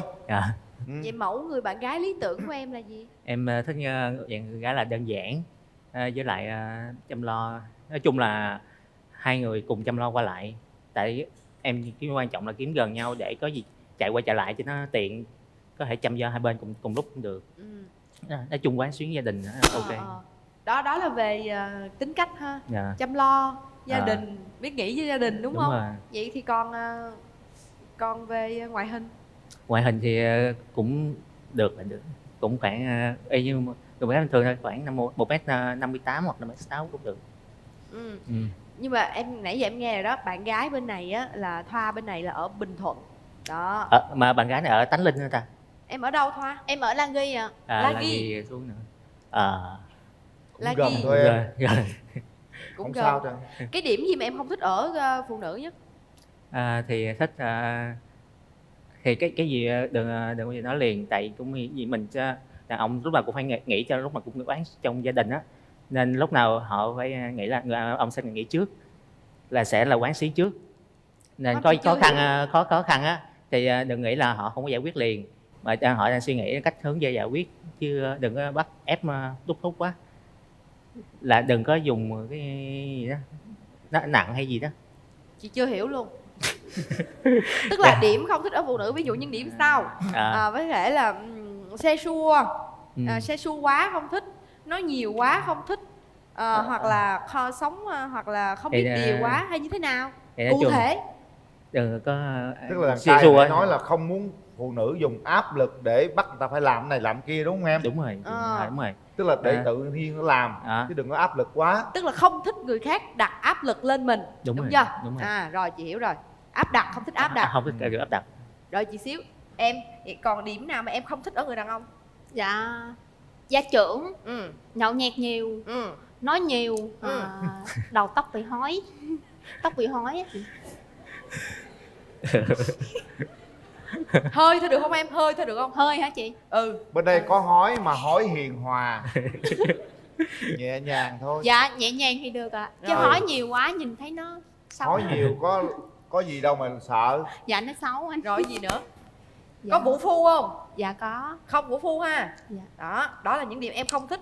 Vậy còn mẫu mà người bạn trai lý tưởng mà em mong muốn là gì? Dạ giống như anh Huyền Linh là được rồi chị, biết quan tâm lo lắng cho anh Huyền Linh là hói nặng. Dạ, không, nhưng mà em nghĩ là tính tình rồi hình dáng rồi gì đó chị. Anh đâu có hói nặng đâu, anh cũng hói hiền hòa mà. Không, chọc ghẹo thôi, chỉ là chọc ghẹo vui thôi. Tức là thích một người hiền hòa, nhân hậu như anh Huyền Linh. Dạ. Sao cô gái nào bước vào tham gia chương trình cũng mong muốn một mẫu người lý tưởng là như anh Huyền Linh nhỉ? Ê cha. Hên con bé không thấy hình ảnh đó. Nó thấy hình ảnh đó một cái. Em mới thì coi TV em sẽ thấy. Em thấy hình ảnh đó là em hết thích liền. Em chào anh. Chào em. Trời ơi. Chào em. Người ta dễ thương vậy mà không ấy được, đúng không em á? Dạ đúng rồi. Nhưng mà anh nói nè, mấy cô gái cứ hay nói là không thích hói vậy đó, nhưng thực chất trong cuộc sống á, người ta suy nghĩ, người ta làm ăn quá người ta cũng hói, thậm chí nhỏ tuổi không có hói nhưng lớn tuổi cũng hói. Yêu nhau thì đừng có phân biệt hói hay không hói, tội nghiệp mấy người hói nha. Hói người ta rất thông minh, hói người ta rất là giỏi, người ta có suy nghĩ người ta mới hói. Hói hiền hòa, hói hên, hối không có làm gì mà buồn ai hết trơn á. Em thấy mỗi lần mà đụng cái gì chứ đụng tới vấn đề hối là anh hết sức là quyết anh tâm. lên tiếng quyết tâm bảo vệ cái hối, mọi người hối tội người ta lắm. Thôi được rồi, thương. Thương. Đây, vậy là nãy giờ bên đàn gái đưa ra tiêu chuẩn như vậy, em thấy em có bao nhiêu phần trăm đáp ứng được? Em thì cũng 70, 80. 70, 80. 70, 80 luôn ha. Chỉ có hơi hối hiền hòa. Tại vì nãy là nói về tính cách rồi, còn chưa nói ngoại hình là nói rồi. Coi gì giờ bên đây dễ thương lắm, tính tình vui giống như Linh vậy đó ha. Anh thì cũng vui lắm mà đôi khi cũng khùng, mà anh biết kiểm soát được thôi. Dễ thương. Bây giờ là anh đã thấy mặt đàn gái rồi, nhưng mà anh muốn em nói lên cái suy nghĩ của em, cái gọi là trong tâm trí của em tưởng tượng người yêu của em như thế nào?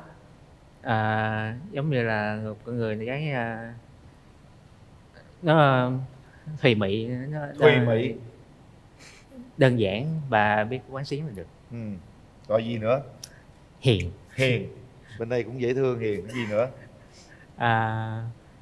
Nói chung là giọng nó ấm, tình cảm. Bây giờ em nghe có ấm không? Ấm. Hay là lạnh? Ấm ha. Nhưng mà chút mở rào ra là phải mạnh dạn lên nha. Không phải như những cái mối tình đơn phương kia nha. Tội nghiệp lắm em, 31 mà chưa nắm tay con gái lần nào chứ á. Thấy thương lắm. Cái cặp đôi này là ngược lại cặp đôi hồi nãy. Đúng rồi. Cặp đôi hồi nãy là bạn gái chưa yêu ai lần nào. Còn bên kia là một người đàn ông 31 tuổi chưa yêu ai lần nào. Không sao, có gì về đàn gái chỉ cách nắm tay. Cái đó khỏi chỉ, tự nó đọc nó làm mà. Bây giờ mình hỏi ý kiến người thân coi sao nha. Đàn trai đi với ai vậy? Dạ, mẹ với lại hai anh chị. Có gia đình hả? Xin chào đàn trai. Mình hỏi ý kiến của cô cái nào?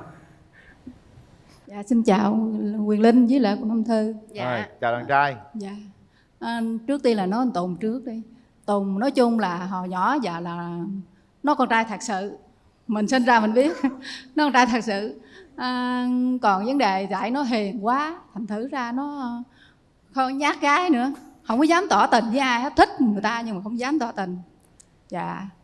Rồi còn bạn gái bên đây thì thấy giờ thấy cũng dễ thương, cũng được. Thì đến đây thì cũng có cái duyên, thì do hai đứa tự quyết định chứ con chịu đâu rồi cha mẹ chịu đâu. Thí dụ như giờ hai đứa nó chịu rồi, mình khoảng bao lâu thì mình bước tới được? Dạ nói chung thì cũng nôn, nhà cũng hối dữ lắm luôn. Hối lắm rồi đó hả? Hối dữ lắm luôn. Rồi mà hai đứa nó ở đâu? Dạ. Hai đứa lấy nhau về nó ở đâu? Dạ chắc ở nhà riêng. Có nhà riêng hả? Dạ. Có nhà riêng rồi nha đàn gái. Nhà riêng ở đâu anh? Nhà riêng ở đâu? Ở kế bên nhà trai hả? Dạ thành phố. Thành phố luôn. Dạ. Đó, ta đảm bảo như thế. Cảm ơn đàn trai rất nhiều. Thấy không? Mẹ ủng hộ rồi đó. Có nhà riêng luôn. Giờ mình đàn gái đâu? Thoa, hôm nay em tới đây với ai? Dạ em tới với cô và chị em và bạn bè ạ. Dạ, chào người nhà của Thoa, chào cô. Rồi, nhà gái mình nói một tí xíu về bên nhà trai. Dạ, trước hết em xin chào chú Quyền Linh, chị Nam Thư cùng mọi người trong trường quay hôm nay. Chị Thoa của em thì cá tính thì mạnh mẽ có, thì Mỹ có, nhưng mà cái tính tự lập của chị rất là cao. Cái khả năng làm việc của chị ấy rất là dữ dội. Cái thời gian làm việc của ấy nhiều, cho nên cái tình cảm cho mọi người, cho người yêu của chị á, có thể là nó ít nhưng mà nó sâu đậm. Chỉ có người nào mà thấu hiểu với chị á, mới cảm nhận được và đồng cảm lại chị đó. Em mong là anh sẽ tìm hiểu và sẽ hiểu được cái tình cảm của chị dành cho anh. Còn đến với chương trình hôm nay thì cũng như là một cái duyên. Cũng mong là hai anh chị nãy giờ mình chia sẻ với nhau rồi thì mình cũng có nét tương đồng hay là cái gì đó thì cũng bù qua, cũng sớt lại. Cũng mong là hai người sẽ đến với nhau hay là cho nhau một cơ hội hay là sao. Em thấy bên anh rể tương lai em thấy sao? Nói cho chị Thoa. Dạ, anh bên đây thì em thấy cũng vài nét tương đồng với lại chị, rồi thấy cũng hoạt bát vui vẻ, cũng khả năng tự lập cũng cao, chưa có mối tình vắt vai thì thấy cũng hơi bồn chồn, cũng mong chị hơi bồn chồn thấy đúng mình. không? Cô sao cô? Cho cô nói vài câu coi. Cô thấy coi cháu trai được, cháu rể được không? Tùy. Kệ nói đi cô. Từ Ngại, Bình Thuận ngại. vô mà mắc cỡ gì. Nói đi. Nói một câu hai câu cũng được. Mắc cỡ quá hả? Cô run quá, lần đầu lên truyền hình cô run. Rồi thôi được Dạ rồi, rồi, cảm ơn mọi cảm người. ơn nhà gái. Có vấn đề mà Quỳnh Linh nhận ra thế này, tức là một người ở thành phố Hồ Chí Minh, một người ở Bình Thuận rất là xa. Vậy thì nếu như hai đứa có thể đến với nhau thì em có đồng ý vào thành phố Hồ Chí Minh để lập nghiệp, để cùng phát triển tương lai không? Dạ có, nếu mà thương nhau và tin tưởng nhau, yêu nhau thì nơi nào mà có dễ xin việc làm hay gì đó thì mình có thể đến với nhau. Dạ. Em là làm nghề gì? Em kế toán ạ. Kế toán dễ xin lắm ha, không được thì để anh Quỳnh Linh xin cho. Dạ nha, rồi. không có lo. Nhưng mà nhắm lo người từ Bình Thuận về được không? Được. Dạ Hả? được. Dạ được. Được không? Hứa với tôi nha. Tôi hứa mày mất tôi mang tiếng à. Nói mạnh mẽ coi được không? Dạ được. Được ha. Dạ. Đủ lo cho người ta không? Dạ đủ. Đủ lo cho con không? Dạ đủ. Muốn mấy đứa? Nhiều cũng được, tùy. Dễ thương không? Thấy chưa, nãy giờ anh nói gì nó trả lời rất là suôn sẻ luôn. Được á. Bây giờ thế này, mở rào ra tự nhiên nha. Dạ. Có gì không biết thì rung quá thì kêu anh ha. Dạ. Anh hỗ trợ. Mở rào.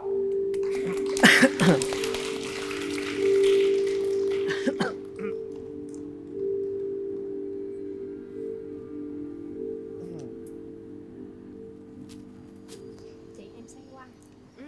Đó, không gian này của hai đứa đó. Nói chuyện đi. Lê Quốc Tùng. Dạ. Em Bắt chào. đầu đi Tùng. Rồi, chào. Tặng bông. Tặng cả Thoa. Em cảm Dạ, ơn. vâng. Em Dạ. cũng có quà tặng anh. Đứng đó nói cái gì đó Tùng. Lần đầu tiên gặp mặt gì đó Tùng. Dạ, Rồi, đây cảm là ơn. đặc sản của em, Bình Thuận đem vô. Dạ. Tiêu á. Dạ không ạ, thanh long ạ. Thành lâu. Rồi, cảm ơn. Tại ở Tánh Linh thì ở tiêu. Ở Gì này. vậy? Dạ Thanh Long. Ăn được không? Dạ được. Nhớ chia con cái nha. Dạ. Trời ơi, này thanh long trồng đó. Dạ. Không thuốc. Hả? Organic. Sao biết không thuốc? Nhà chồng. Luộc đỏ ha. Dạ. Ồ, được á. Để em xày ghế. Là sao, ý anh là sao anh Linh? Chúc mình xin con trái, hai mình chia. Rồi, bây giờ bắt đầu câu chuyện đi. Coi như Bình Thuận với lại thành phố Hồ Chí Minh gặp nhau đó.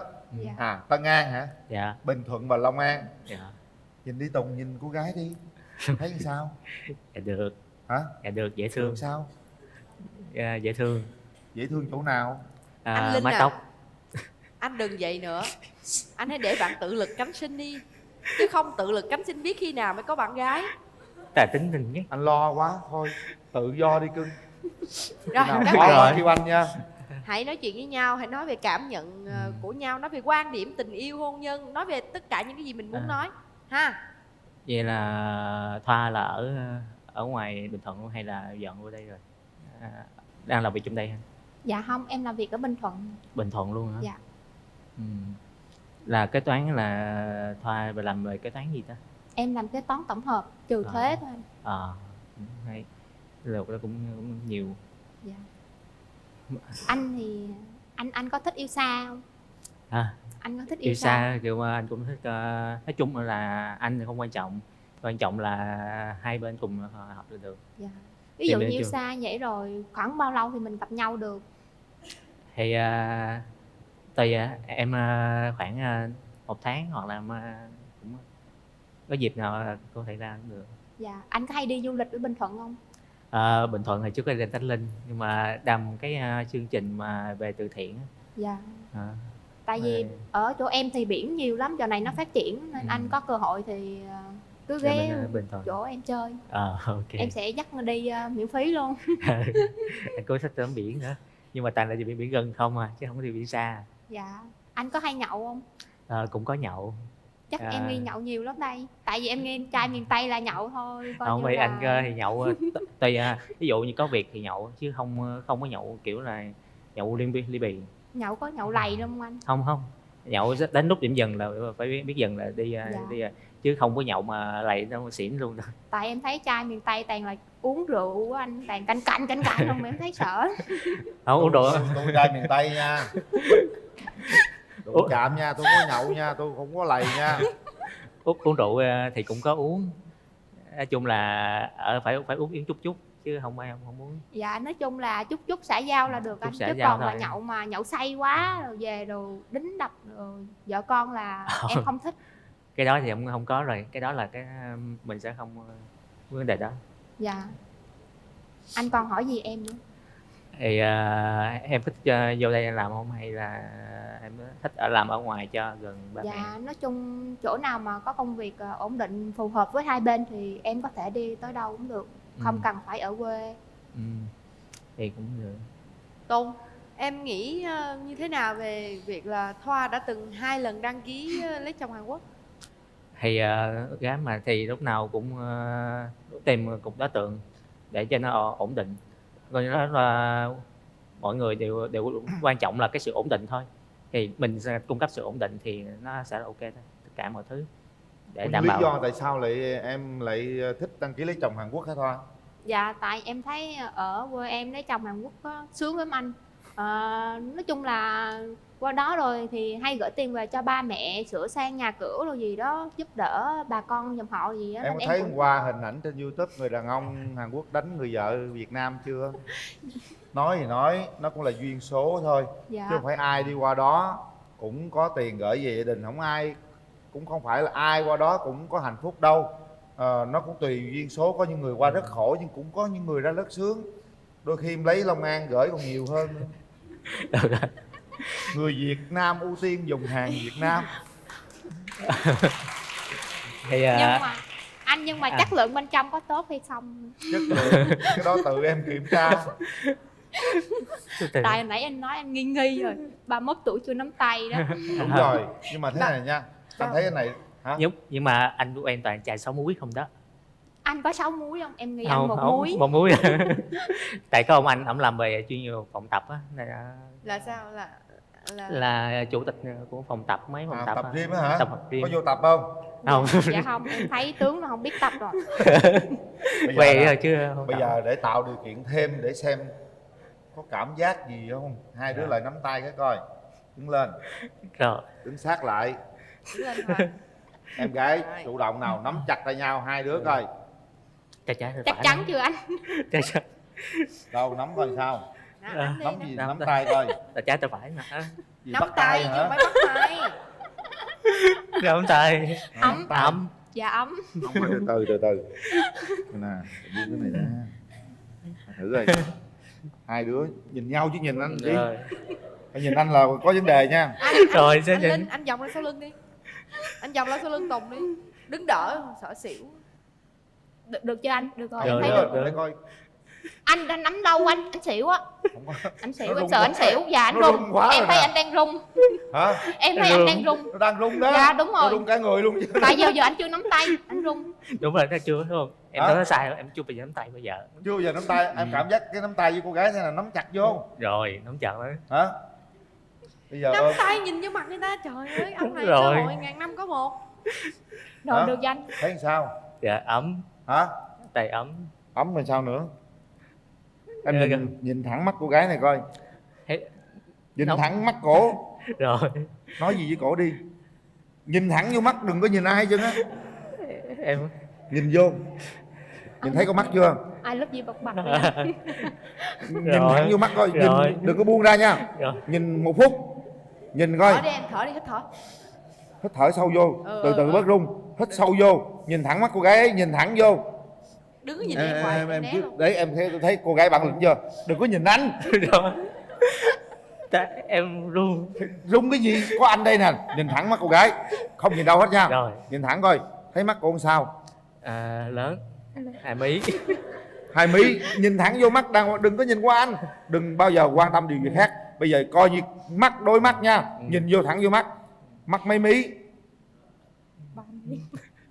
2 mí. Nhìn vô cổ. Nhìn sâu lên trong mắt á. Thấy mũi sao? Mũi được. Môi. Được. Nói chung gì cũng được anh. Nhìn vô Rồi anh thấy có cảm giác gì chưa? thấy run run hồi hộp. Hồi hộp đúng không? Hồi hộp với anh hay với cổ? Với cổ. Ở với cổ nói nhìn vô Trời ơi, nó hợp với anh Linh một cái cho em xỉu. để cho nó cảm giác quen dần đi em trai. Anh xin phép em nha, để anh tạo cho đàn ông này bản lĩnh lên chút xíu coi, đứng thẳng người lên, sát vô chút xíu. Anh nhìn lên đổ anh xỉu luôn á. Nhìn vô cổ, nhìn vô cổ. Thôi nhìn đi, nhìn cổ đừng có buông ra, coi như không ai đi, nói gì với cổ đi. Em dễ thương.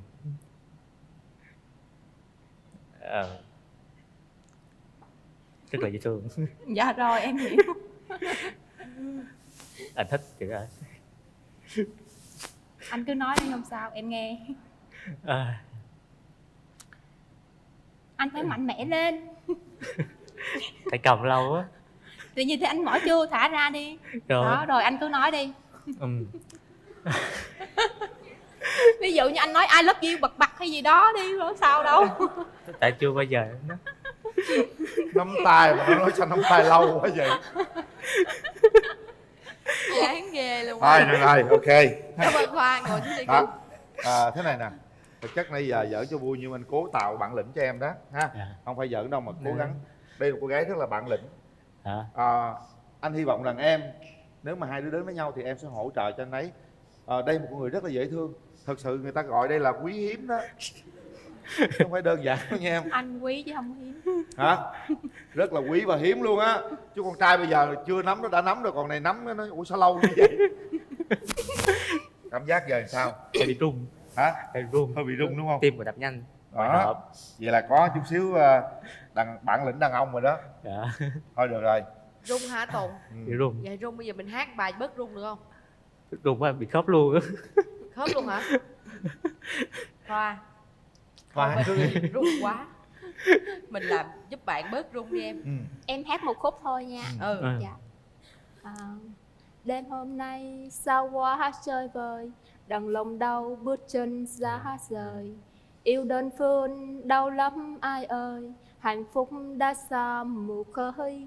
Khi xưa mình bên nhau em giấu không nói ra, nên anh đâu biết yêu thương trong em là bao nhiêu là mong, nhiêu là mơ, nhiêu là yêu. Suốt cuộc đời này chắc không bao giờ anh hiểu. Tôi ơi buồn làm gì, tôi ơi hãy đi đi, đừng hoài mong nữa, anh ấy không yêu mình đâu mà. Đã có phải dừng lại mong anh ấy.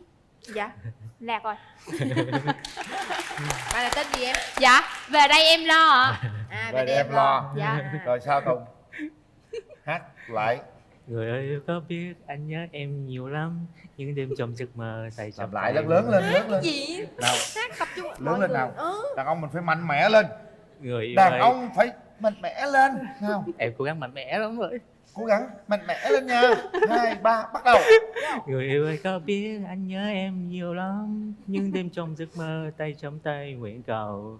Em giờ đây ở đâu chạy về đây bên anh đang rất mong tới đây nguyện cầu. Cảm giác như ảnh hát trong nhà tắm anh đang tắm hát mình á. Thì đúng đó. Anh không dám hát Tại lớn lên. Tại em thích cái dạng nhạc không lời. Không lời. Tại cái hôm nay em mới hát nhạc có lời thôi. Thôi được rồi. Tăng rồi. Nãy giờ là mình nắm tay rồi ha. Mình cảm nhận với nhau, mình chia sẻ với nhau rất nhiều. Nghe bên cả hai gia đình cũng chia sẻ rồi.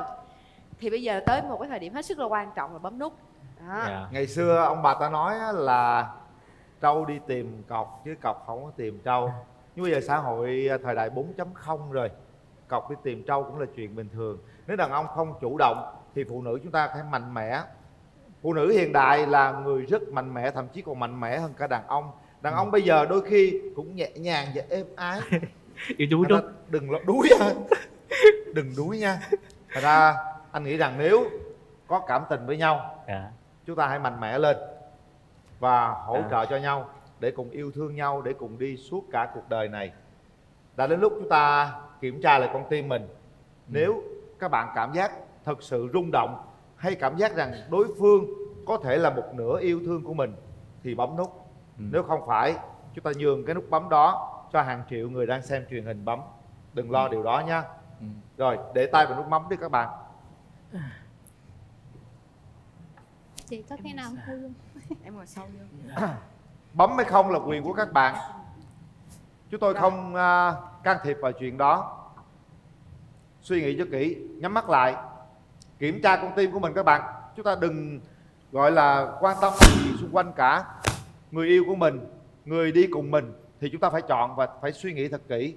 Chúng tôi là người kết nối, nhưng các bạn là người bấm nút nếu như cùng rung động. Nào, nhắm mắt lại 30 giây để kiểm tra điều đó. Rồi, và bây giờ các bạn sẽ tiến hành bấm nút sau hiệu lệnh của chị nha. 3, 2, 1. Hết thời gian. Ồ. Cảm ơn Cưng, đứng lên nha. Rồi, nắm tay. Nắm tay hả? Đã mới nắm rồi mà. Đó, coi nè. Đó, Là coi không nè. thích nắm nữa hay sao? Không, nắm Đó, sợ thấy chưa? sợ ngại ngại. Chứ đâu phải. Hả? Sợ nắm hoài mà ngại ngại mà. Nắm hoài, sợ Thoa ngại, rồi bây giờ hung nè. Thôi. Thôi, Thôi sợ ngại. Ai ngại? Thoa, em ngại không Thoa? Ôm thôi được không chị? Không, quy định chương trình là phải hung. Nụ hôn đầu tiên của em nha. Nụ hôn đầu tiên hết sức là quan trọng trong cuộc đời của Tùng, Lê Quốc Tùng hay là Anh lên kỳ quá. bây giờ Kẹo người ta không hả? bây giờ nói nghe nè, tụi anh không phải hung, tụi anh có sướng gì đâu, nhưng mà thật sự tụi anh muốn là em phải hung để chứng tỏ bản lĩnh đàn ông. Nếu mình không hung là mình không phải đàn ông nữa nha. Không phải. Sao bạn ngại ngại thôi buông tay đi thôi. Bạn không có ngại. Em chỉ sợ Một người ngại bản thôi. lĩnh, một người phụ nữ rất bản lĩnh, có gì đâu. Nào, bây giờ em xin phép cô đi. Em nói gì đi. Chứ bắt cô chưa? Cho con sao? Tùng, Tùng, Dạ, Tùng con. ơi. Nói mạnh mẽ lên nào. Lắng nghe chị nè. Lắng nghe chị nè. Bây giờ thực sự là chúng ta phải nghiêm túc. Bởi vì ở dưới là có hai bên gia đình chứng kiến. Không chỉ hai bên gia đình mà hàng triệu khán giả đang xem truyền hình chứng kiến cái mối tình này, cái cuộc tình này. Đây là một cái sự chị Nam Thư và anh Quyền Linh kết nối cho tụi em một cách nghiêm túc. Chúng ta thời khắc này chúng ta không đùa giỡn nữa nha. Nên nói gì với người lớn thì chúng ta phải thật sự nghiêm túc. Đúng rồi nha. Sơn xin phép cô cho hùng bạn Thoa tiếp. Trước khi hung thì mình phải xin phép bên gia đình nhà gái cho tìm hiểu như thế nào, chịu trách nhiệm với bé Thoa như thế nào. Nào em. Con xin phép cô chú cho con quen Thoa. Cô cho quen Thoa. Rồi gì nữa? Bình tĩnh, bình tĩnh. Nói lại nè, cái này nó nằm ở trên truyền hình luôn. Đúng rồi. Hai đứa lấy nhau, lấy cái này ra coi ha. Mình hứa, dạ thưa cô và gia đình của Thoa, cho phép tụi con được quen nhau, hẹn hò nhau từ giây phút này. Con sẽ cố gắng nỗ lực để làm sao đem đến hạnh phúc cho hai đứa. Ví dụ, rồi nói đi. Cô quen Thoa. Tại vì con thì từ trước giờ cũng chưa quen ai nên tính của con rất nhát. Và lần đầu tiên thì con quen Thoa thì con cũng muốn tạo một cái thiện cảm cho hai bên. Thì con cái lòng của con thì con là rất là thật lòng, rất là chân thật. Nghĩ sao là con nói vậy. Nên con quen Thoa là con sẽ quen và chăm sóc Thoa được là được. Rất là hay luôn đó. Rồi bây giờ bắt đầu mới xin hung nè. Dạ cô cho con sắp xin hôn Thoa một cái. Không, hôn má, hôn tay. Dạ hôn má một cái. Bắt đầu. Từ từ thôi, má chứ đâu phải là. Thôi được đảo tóc được rồi. Không. Thôi tóc thôi, to ngại. Nụ hôn đầu đời hết sức là quan trọng. Không có thể mà lướt qua như vậy được. Đây là dấu ấn đầu đời nào. Từ từ vô. Không, đàn ông. Rồi, đàn ông. Rồi. Đâu có đụng gì đâu mà đàn ông. Dạ Đụng rồi. Không có được. Đàn ông lên. Để người ta nói mình không đàn ông đó. Hôn một cái này một cái chốc. Nào. Tung. Rồi. Đó được đó. Rồi. Cuối cùng có nụ hôn đầu đời. Nghe như ngọt kìa. Ngọt ha. Không cái gì vậy sao buông tay nhau ra rồi, nắm vô. Không. Thôi gì thôi. Rồi. Nè, hứa với cô với là gia đình hai bên rồi nha. Con nói quen là con quen. Con nói thương là con thương nha. Mình phải gọi là đàn ông mà nói cái gì là phải giữ lời cái đó. Ha? Dạ. Chắc chắn chưa? Dạ. Thấy trái tim rung động chưa? Rung. Thoa, cố gắng hỗ trợ bạn ấy nha. Đây là một con người rất tốt đó. Anh thấy rằng á, để tìm một con người này giữa một cái biển người bon chen thế này cũng khó lắm á Thoa. Quan trọng là thật lòng nha. Dạ. Cầu mong hai đứa sẽ sớm tìm hiểu được nhau, và cầu mong hai đứa sẽ đi đến bến bờ hạnh phúc. Anh và chị Nam Thư rất mong điều đó. Những chiếc vé xem phim của cụm rạp Cinebox 212 lý chiến thắng. Tới đó xem phim và tìm hiểu nhau. Và phần quà dành cho hai bạn trong buổi hẹn hò đầu tiên là một cặp nhẫn cưới trị giá. Phần quà dành cho hai bạn trong buổi hẹn hò đầu tiên là một cặp nhẫn hẹn hò trị giá 2 triệu đồng đến từ thương hiệu Anh Phương Jewelry. Và đặc biệt là một voucher mua nhẫn cưới và thuê xe cưới trị giá 12 triệu đồng được tài trợ bởi thương hiệu nữ trang Anh Phương Jewelry nếu như hai bạn tiến tới hôn nhân. Đây, xin gửi tặng em. Rồi, đây là máy lọc nước Yakio, cái voucher giảm giá 50% dành cho các bạn. Một lần nữa cảm ơn Thoa, cảm ơn Tùng đã đến với chương trình. Và thật sự là chúc các em sẽ hạnh phúc bên nhau nha. Đây thanh long của em. Để anh gửi. Hoa này cưng. Rồi. Rồi, cảm ơn chị. Rồi, cảm ơn hai bạn. Mời các bạn. Thoa đi trước đi em, Thoa đi trước. Tùng, ga lăng bạn gái Tùng. Ông Tùng này ông hiền một cách khủng khiếp luôn đó anh Linh ơi. Hứa cho tôi trái thanh long mà lấy luôn. Xíu cho. Nó hứa cho thanh long lấy luôn. Nói chứ mấy đứa nhỏ hạnh phúc á, mình cũng rất là vui. Dạ. Khi mà Quyền Linh, Nam Thư đứng đây cũng rất là nhiều áp lực thưa quý vị. Chúng tôi luôn luôn làm chiếc cầu nối thật là tuyệt vời dành cho những cặp đôi. Và tôi mong rằng họ sẽ sớm tìm hiểu nhau. Chúng tôi mong mỗi ngày lần mà họ báo tin vui tôi lắm. Làm mai làm mối cũng khó lắm quý vị, chứ không đơn giản đâu. Mỗi lần mà tụi nó giận nhau tụi nó cũng trách mình, mà tụi nó có gì tụi nó cũng trách mình, mà tụi nó hạnh phúc thì không ai trách hết. Nói chung là gì? Làm mai lãnh nợ gác cu cầm chầu. Dạ. Nó khổ lắm. Nhưng mà thôi, mới đưa hạnh phúc là chúng tôi vui rồi. Đơn giản là như vậy. Dạ. Chúng tôi luôn luôn muốn làm chiếc cầu nối để cho các cặp đôi đi tìm một nửa mảnh ghép của mình. Chúc họ hạnh phúc và tràn ngập những yêu thương, thành công rực rỡ trong cuộc sống. Nhiều chị ạ. Thứ nhất là anh em họ rồi trong này rất nhiều. Có anh em ruột là ở ngoài quê thôi. Rồi đi vô đây rồi ngoài kia rồi cây cối ai coi, rồi súc vật ai nuôi. Dạ có nhân viên hết rồi. Dạ có bao nhiêu nhân viên thì mình bộ vậy cứ vậy mới lòi ra chứ. Dạ em có, nhà em thì có 3 người làm. Trời đông quá hả? Tại vì đó là chính, còn phụ thì sẽ kêu thêm. Ví dụ trong thời điểm mà mùa vụ nhiều thì sẽ kêu thêm. Nguyên cái trang trại có 3 người làm luôn. Em không thích cái điều gì ở người bạn gái? Em không thích bạn gái mà nhõng nhẽo nhiều quá. Em không có đủ kiên nhẫn để mà nhiều để mà em dở ẹt. Đúng ra phụ nữ phải nhõng nhẽo mình còn khoái thêm nữa. Đấy là nhõng nhẽo nhiều quá anh. Không chịu mà khoái. Thấy tự nhiên con gái mà cứ không nhõng nhẽo nữa, cứng quá không được, phải không? Nhõng nhẽo dễ thương. Dạ. Hả? Nhưng mà giả tỷ bây giờ thí dụ như sau này mà cưới nhau đi, cổ về quê em ở đi thì em định để cổ làm gì? Em nghĩ là ở dưới quê em vẫn có ngành kế toán để làm. Tại vì khu vực của em là nói hơi bị cao là kinh tế mũi nhọn, nên có rất là nhiều cái công ty. Có nghĩa là làm ở ngoài công ty rồi còn trong nhà thì nông trại em vẫn làm chứ không phải là để em cho cổ ở nhà phụ. Nếu mà bạn đồng ý thì có thể là làm, em sẽ lập công ty cho cô làm luôn. Ha, vậy cũng được, định hướng ha. Cổ nghĩ muốn là khoảng 1 năm nữa đám cưới thì em thấy thì sao? Em theo em nghĩ thì ý định đó cũng được chị ạ. 1 năm đổ lại thôi, không cần phải nhanh sao quá. Nghĩ là vậy, để lâu quá ở cũng xa nhau rồi mất công, mà ai lấy trước rồi bỏ người kia lại cũng thảm thương lắm. Dạ. Cho em xin chào anh Quyền Linh và quý vị khán giả. Em tên là Phan Nhất. Hiện tại em đang ở Thuận. Năm nay em 34 tuổi. Công việc chính của em bây giờ là làm trang trại nông nghiệp. Ở đâu? Bình Thuận luôn? Dạ. Từ Bình Thuận vô đây luôn? Dạ, từ Bình Thuận em lặn lội vào đây anh. Làm gì em? Làm gì em? Dạ em làm bên trang trại nông nghiệp á chị. À, trang trại nông nghiệp Bình Thuận vô đây. Dạ. Chà. Rồi quay xong chương trình đi về lại luôn hả? Dạ, có vẻ em ở chơi 1-2 ngày về mấy bạn bè của em trên này chị. Rồi. Cát Tường xin chào anh Quyền Linh và chào người bạn bên kia rèm và tất cả quý vị khán giả. Em xin tự giới thiệu, em tên là Hoàng Thị Mỹ Hạnh.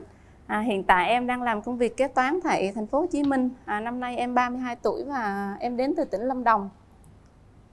Lâm Đồng.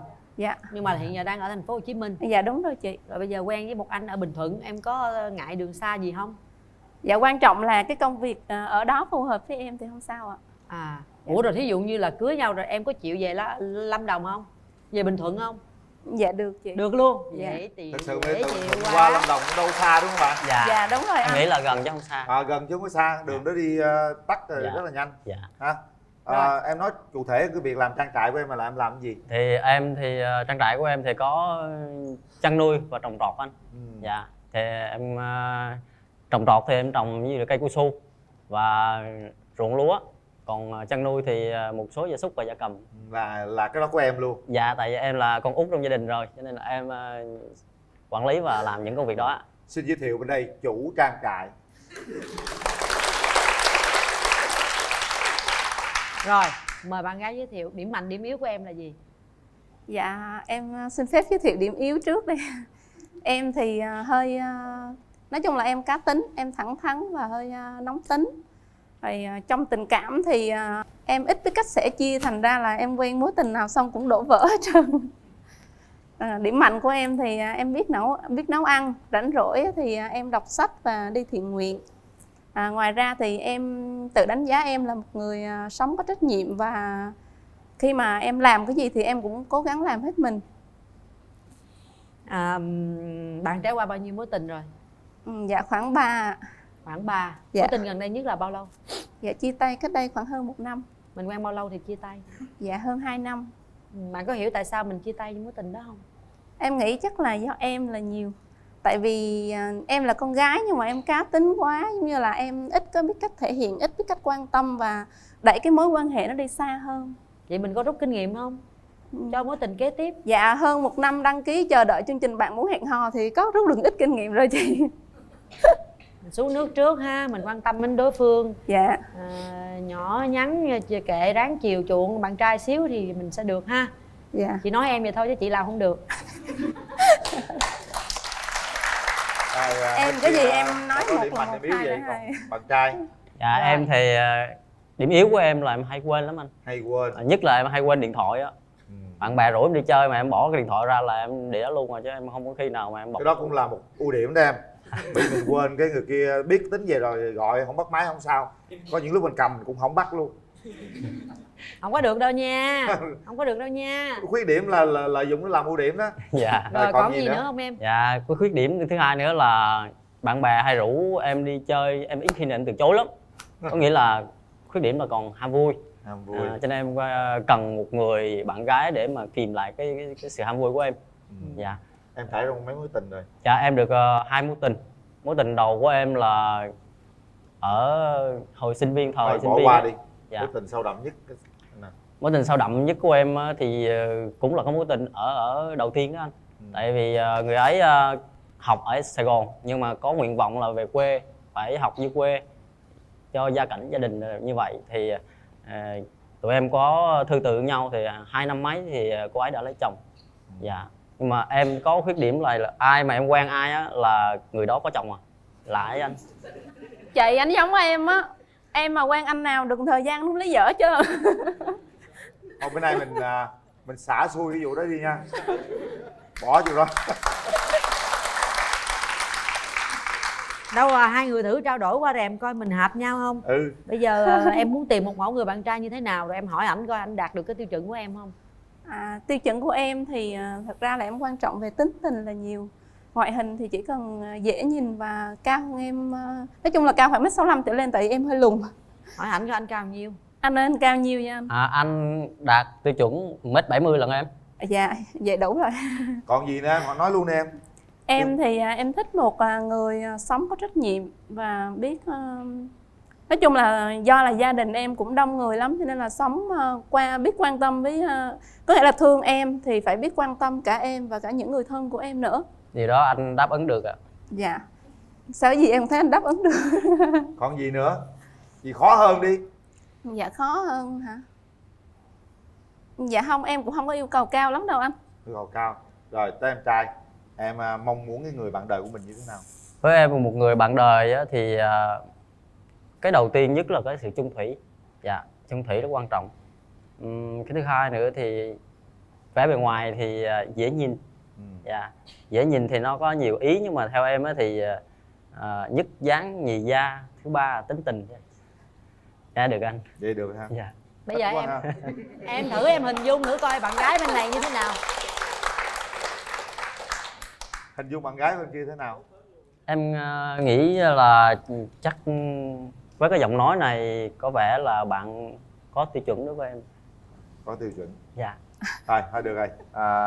Mình sẽ qua bên kia mình coi đàn gái thế nào rồi thông báo cho anh coi nha. Em dạ anh ạ. Rồi. Đi xem nha.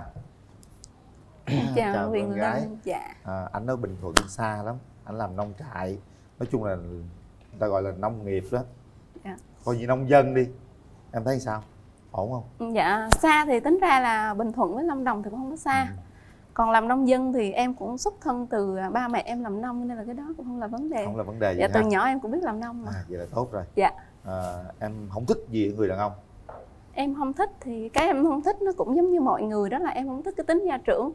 Là đàn ông mà tính toán keo kiệt quá em cũng không thích. Dạ. Còn gì nữa? Còn những cái nhỏ nhỏ thì em nghĩ là cải thiện được. Cải thiện được đúng không? Dạ. Nếu mà hai người đồng ý hẹn hò thì khoảng bao lâu anh có thể tiến tới với em được? Em muốn là khoảng 1 năm. 1 năm. Dạ. Để tìm hiểu cho nó kỹ ha. Dạ. Rồi. Chứ em sợ giữa chừng là anh bỏ em lấy cô khác. Sao vậy? Làm gì? Tại trước giờ em bị dính cái vớp đó nhiều lắm rồi. Anh cũng đang sợ nữa, chắc anh không bỏ đâu. Nhưng mà bây giờ á, cặp này á nha, để tôi qua tôi hỏi anh kia coi đàn trai chủ động làm sao. Xa vậy bây giờ trong thời gian hẹn hò như thế nào? Dạ, em chào chị. Chào em. Bây giờ một người thì cổ lại đang làm việc ở thành phố. Dạ. Ví dụ mà cưới nhau rồi á, thì cổ sẵn sàng đi về quê em. Dạ. Nhưng bây giờ lúc chưa cưới thì em định là em hẹn hò với cổ làm sao? Bao lâu gặp nhau, gặp như thế nào, gặp ở đâu? Em nghĩ là nếu mà bạn gái mà ở Sài Gòn á, thì em sẽ sắp xếp ở Sài Gòn nhiều hơn. Em sẽ sắp xếp công việc và thời gian để gần với bạn, hẹn hò với bạn nhiều hơn. Sắp xếp làm sao? Trong này em quen ai trong này mà Dạ. em vô đây rồi? Trong này thì tôi muốn đi chừng nào tôi đi chứ. Hả? Bạn của em trong này rất là nhiều chị ạ. Thứ nhất là anh em họ rồi trong này rất nhiều. Có anh em ruột là ở ngoài quê thôi. Rồi đi vô đây rồi ngoài kia rồi cây cối ai coi rồi súc vật ai nuôi? Dạ có nhân viên hết rồi. Dạ rồi, có bao nhiêu nhân viên thì mình bộ vậy khư vậy nó mới lòi ra chứ. Dạ em có, nhà em thì có 3 người làm. Trời ơi, đông quá hả? Tại vì đó là chính, còn phụ thì sẽ kêu thêm, ví dụ trúng thời điểm mà mùa vụ nhiều thì sẽ kêu thêm. Nguyên cái trang trại có 3 người làm luôn. Dạ.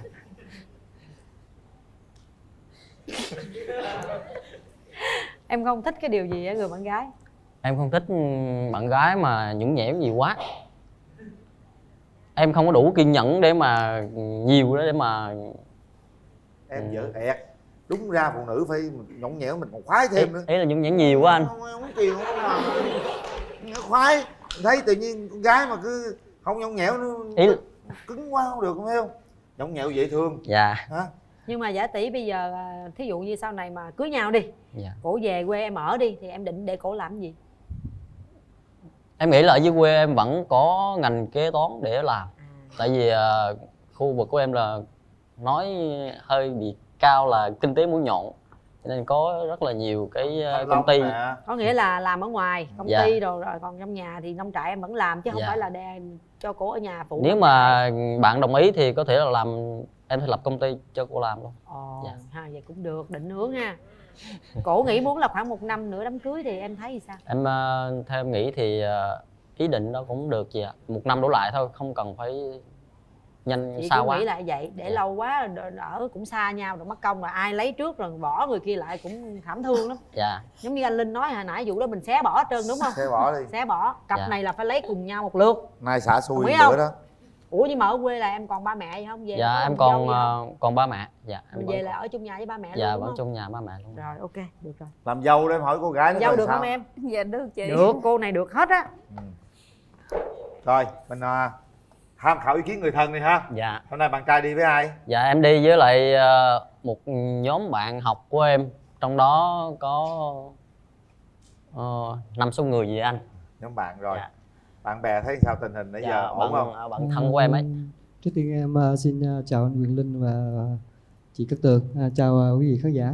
Thì đầu tiên thì em cũng xin nói về cái tính tình của bạn nhắc của em. Thì sau gần 30 năm mà anh em chơi với nhau.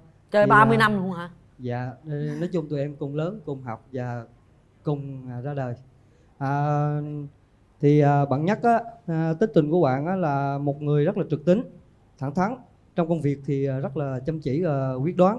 Thì em nói là những cái lứa tuổi qua cái đứng cái chạc tuổi trở về đây á, chứ còn thời thanh niên á thì lúc đó thì không nói. Bạn thì nói chung là sống rất là có trách nhiệm với gia đình, bạn bè. Còn nói chung nói với bạn bè thì rất là ok, đó là rất là nhiệt tình. Còn về gia đình đó thì cũng xin hỏi bạn nữ thì bạn có thể nào là bạn có về coi như là cùng với bạn Nhất, nếu như mà mình hợp với nhau á thì bạn có thể về cùng với bạn Nhất là mình có thể mình quản lý cái trang trại đó, hay là mình có thể là nói chung là làm long luôn, có được hay không? Dạ được anh. Cái đó nói chung là tại cái công việc cái gia đình thì nó đủ điều kiện và không có thiếu sót, nói chung là kinh tế thì nó không có nó đầy đủ hơn người ta. Nói chung là cái đó là cái sở thích, nhưng mà anh cũng ước muốn là về vợ có đồng vợ đồng chồng nó sẽ hay hơn. Dạ. Nhưng bạn thấy bên cô đã hợp với đây không? Thì cũng nói với bạn Nhất á, thì bạn nữ bên này thì nói chung là cũng nhỏ nhắn, xinh, nói chung là tuổi tác thì chắc có lẽ là cũng 9-10 rồi. Hai bạn thì chắc cũng là gọi là nó gần 9 rồi đó, cái tuổi nó gần 9 rồi, sắp rụng luôn rồi đó. Nói chung là sắp rụng rồi. Nói đại nó 9 luôn đi, khác luôn đi. Nói chung là gần rụng là khác luôn rồi. Theo mình thì nói chung là hai bạn cho nhau cơ hội thì tìm hiểu nhau thì sẽ hay hơn. Vậy là ổn đúng không? Dạ là ổn. Rồi cảm ơn anh. Bạn em đi với ai không? Dạ em đi với team lầy lội của em. Team đặt tên lầy lội. Dạ. Tại vì em nói luôn với anh Nhất là khi mà ví dụ mà có hẹn hò với em thì phải chấp nhận được cái team lầy lội kia của em. Đâu team lầy lội đâu Rồi cho hỏi em tên Linh, là em xin chào anh Quyền Linh và chị Cát Tường. Em trong cùng với nhóm với Hạnh là trong cái nhóm Hoa Từ Thiện ở Sài Gòn và cũng liên quốc tế luôn. Nên em cũng biết cá tánh của Hạnh rất là mạnh mẽ và rất là có trách nhiệm và hòa đồng, nên dễ gần nữa. Nên khi mà Hạnh làm điều gì thì phải dứt khoát và rõ ràng. Hạnh ơi, chị thấy Nhất ở đây thì cũng có cá tính, cũng nói chung là nhiều người con út thì có lẽ là người ta hay vì cái của cải của gia tài của cha mẹ để lại thì người ta sẽ ỷ lại. Còn này chị thấy em ấy cũng có ý chí làm ăn này nọ thì cũng được. Thì thôi, nếu có cơ hội thì hai em cứ tìm hiểu nhau và trang trải lòng với nhau đi ha. Dạ, em cảm ơn chị. Rồi, cảm ơn chị. Có ai có ý kiến nào nữa không? Em cứ bên nói thử em, nãy giờ em nhắc hoài đó. Em thấy được không? Em đó là nho nhất của đội từ thiện em luôn á. Nho nhất đó hả? Dạ, nho nhất. Chị ơi, em thấy anh bên này nhìn cũng được ấy chị ạ, dễ gần. Theo em là hai người cứ tiến tới đi ạ. Tiến tới mọi việc em lo hả? Rồi, kéo màn lên. Giờ để hai bạn gặp nhau nha, tìm hiểu rồi quyết định. Các bạn tự quyết định nha. Nào, kéo màn lên.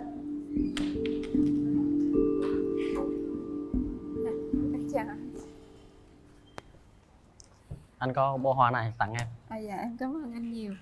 Em cũng có món quà tặng anh, đó là một quyển sách, hy vọng là anh cũng thích đọc sách. Cảm ơn em.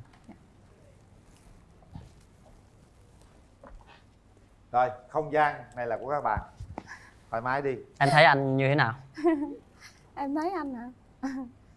Dạ em thấy anh cũng chững chạc, nhưng mà em chỉ sợ là hồi nãy theo như anh nói thì anh thẳng thắn. Mà em cũng vậy, em chỉ sợ nếu mà về chung một nhà chắc hai thằng đàn ông như vậy là người đàn ông người phụ nữ. Theo anh nghĩ đó là mình thẳng thắn cái gì, nên thẳng thắn cái gì và cái gì không nên thẳng thắn.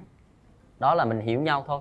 Chứ còn theo anh thì có những lúc thẳng thắn và có lúc không nên thẳng thắn. Quan trọng là mình hiểu nhau. Lần đầu tiên thì anh gặp em thì cái chương trình này anh thấy có duyên lắm. Và anh thấy em cũng rất là xinh. Ngày hôm nay em là xinh nhất đấy. Dạ, cảm ơn anh. Có lẽ là về cái khoản sinh thì em không có tự tin lắm, cho nên hôm nay em mới cố tình mặc bộ đồ nổi nhất, xinh nhất thì em không dám nhận. Em cứ nhận đi, tại ở đây anh thấy bây giờ hôm nay và bây giờ anh thấy chỉ có mình em không à. Dạ em đúng. cứ nhận đi ha. Cảm ơn anh. Đối với em thì anh cũng là một người đặc biệt. Tại vì để mà được gặp anh ngày hôm nay thì em cũng phải chờ chương trình tới hơn 1 năm. Vậy à? Dạ. Anh may mắn hơn là có 1 tháng à. Vậy là em nghĩ là chắc chương trình có ưu tiên gì cho ảnh hay sao? Không phải đâu. Bởi vì biết sao không? Những cái yêu cầu của em á, Dạ. đưa ra phải đi tìm gần như đúng yêu cầu đó.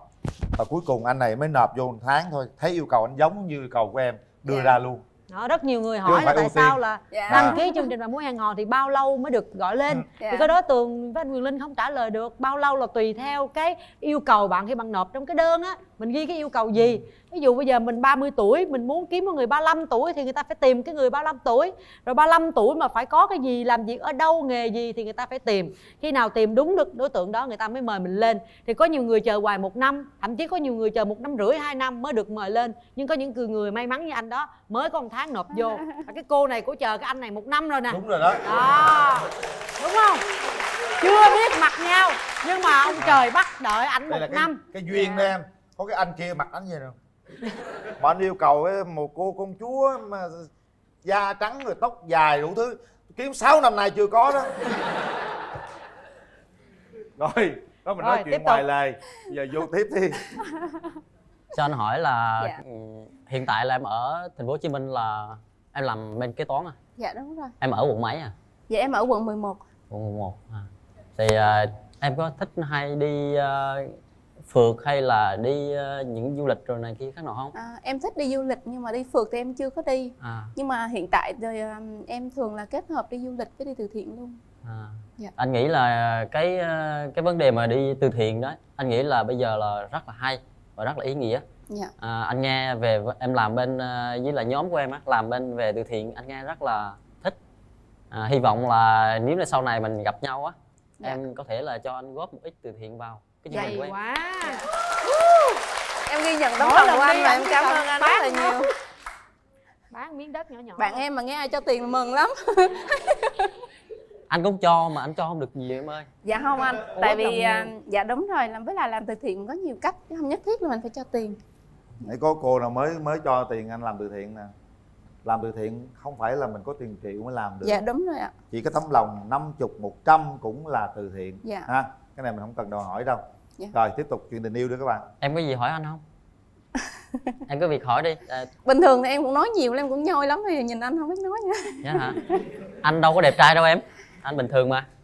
Không, nói chung em mê trai đẹp nhưng mà quan trọng là cái tính thì em thích hơn. Em là con thứ mấy trong nhà? Dạ, nhà em thì đông lắm và em là con thứ 5. Thứ 5 à? Dạ. Tính ra là anh ở chỗ nào Bình Thuận? Anh ở Gia An, Tánh Linh, Bình Thuận. Tánh Linh hả? Đúng rồi, Tánh Linh. Dạ. Thì bên em qua cũng gần. Dạ.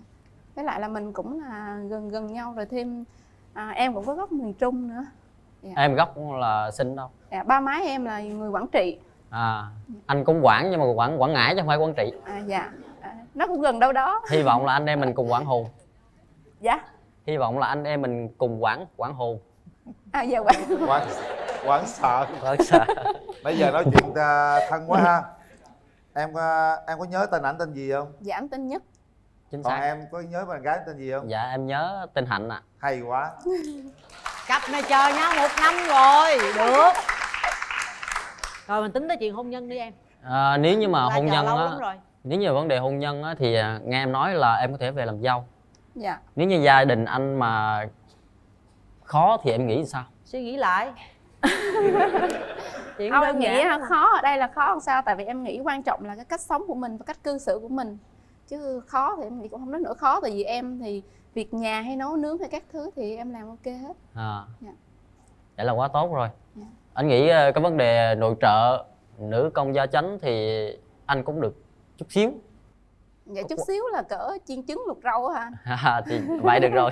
Mà em nói nhà em khó làm sao nói rõ cho Nói về khó thì ý là anh nói vậy thôi, chứ thật sự thì gia đình anh làm dâu rất là dễ. Những người dâu như 4 chị dâu của gia đình anh là rất là ok. Rồi Không bây giờ mình hẹn hò sao? Hẹn hò tỏ tình đi. Nếu như mà để tiến xa hơn, để hiểu nhau hơn, với lại mình hãy cho nhau cơ hội. Tại vì cái khoảng thời gian này rất là ngắn, để cho anh và em biết nhau thì có lẽ là phải nhiều hơn. Cho nên anh hy vọng là em cho anh cơ hội. Còn bây giờ nè, mà em ở đây chơi mấy bữa là đi về lại Bình Thuận đúng không? Dạ. Bây giờ trong nhân tiện mấy bữa nay là phải tổ chức cái buổi hẹn hò đầu tiên liền. Dạ. Đúng không? Chứ đi về nhiều khi cả tháng mới xuống lại. Đó, dạ. Bây giờ tổ chức cái buổi hẹn hò đó, mời cổ sao, tổ chức sao rồi nói. Nếu như mà hẹn hò luôn á thì em sẽ mời luôn cả nhóm của Hạnh đi cho vui. Em nghĩ là Tại vì hai cái em có khoảng 500 anh em thôi nha anh. 500 hả? Dạ. Tại ở phía bên bạn bè của anh là rất là hùng hậu, cũng hùng hậu lắm. Dạ. Rồi, micro. Mời uống trà đá Alo. nhóm. Anh có ý kiến như vậy. Không phải qua chương trình này á, cái lúc mà mình về á, em kết hợp giữa cái team lầy lội của em á, với lại cái nhóm lôi nhoi của anh nó như thế nào? Vậy thôi hả? Trời ơi. Dạ là mấy anh chị này đi cổ vũ là chủ yếu để gặp nhau, team loi nhoi gặp team lầy lội, cũng không quan tâm tới hai người em. Không, lúc đó là anh sẽ tách em ra rồi, em khỏi lo, em không cô đơn nữa đâu. Hay á, anh này được á. Được. Có nghĩa là mời bên đây đi nhưng mà để bên đây tiếp phải không? Dạ. Còn em chỉ có mình anh tiếp thôi đúng không? Rồi bây giờ một câu, mỗi người có 30 giây để ta nói những cái gì mà mình cảm nhận từ trong đáy lòng nha. Bây giờ mình có thể nói chơi, nói vui. Nhưng bây giờ mình cảm nhận người đối diện, bây giờ mình nói chuyện Nghiêm túc cảm nhận để thế chúng nào? ta quyết định. Nghiêm túc. Nào, 30 giây dành cho hai bạn, bắt đầu. Mỗi người một câu. Nếu mà nói về tình cảm thì anh nghĩ là anh sẽ nắm tay em. Nếu như em cho anh cơ hội, anh sẽ nắm tay em đi suốt quãng đường còn lại.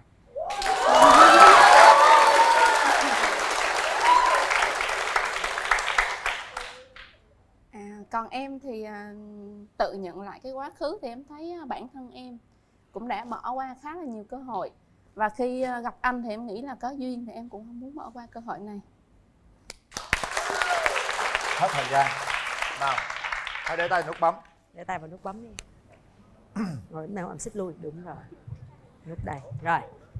Suy nghĩ thật kỹ nha. Nãy giờ là tuy rằng ít phút nhưng chúng ta cũng có thể cảm nhận được cảm xúc trong lòng mình, nhịp đập trái tim mình. Mình hãy suy nghĩ lắng động và hình dung xem đối phương có phải là một nửa của mình hay không.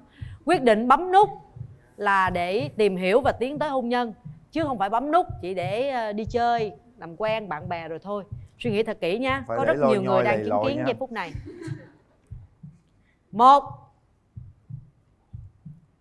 2 3. Hết thời gian.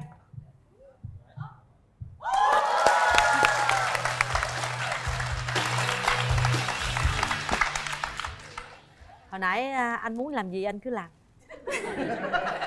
Nói đó, nếu có cơ hội anh sẽ nắm tay em gì đấy. Đẹp không các bạn? Cũng hợp lý đó nha. Anh nghĩ rằng các bạn đủ chín chắn để có thể quyết định cái con đường tương lai hạnh phúc của hai đứa em. Hy vọng rằng những cái điều may mắn, hạnh phúc sẽ đến với hai bạn nha. Anh có ghé Bình Thuận với cũng gán cho ăn Thăng Long anh ăn nha. Dạ. Rồi, cho anh Nhưng gửi mà- chiếc vé xem phim của hệ thống Cinebox 212 để chiến thắng. Riêng cặp này là vì cô gái đã chờ đợi chàng trai hơn 1 năm rồi.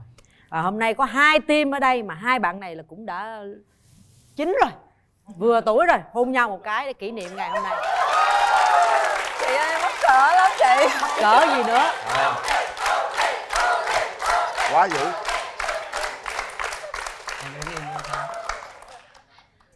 Em già rồi mà mắc cỡ ghê. Già đó mà già, em mà già chắc chị chôn luôn quá. Đi em. Anh hôn em nha. Rồi dễ thương, anh hôn em nha.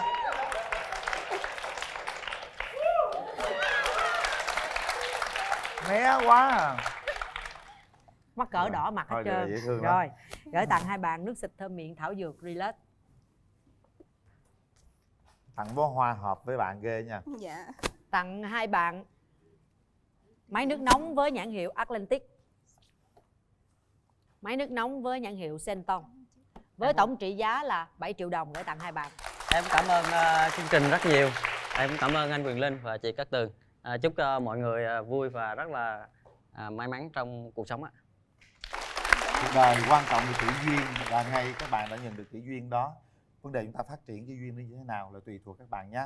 Hy vọng chúng tôi sẽ sớm nhận được tin vui của các bạn. Rồi, tổ chức đi chơi liền nha. Trân dụng trong cái chuyến này nha. Dạ. Sớm báo tin vui cho chúng tôi. Rồi, Nắm tay, cảm ơn hai tay bạn. nhau qua ra nhé. Có quà thì quà. Nắm Phải tay cố nhau, gắng nắm tay nhau. Đúng rồi. Đi xem phim, đi chơi. Dạ em đi Hai nha team, chị. chuẩn bị nha. Chị ơi em đi nha chị. Đi đi em. Đi về Bình Thuận luôn đi em.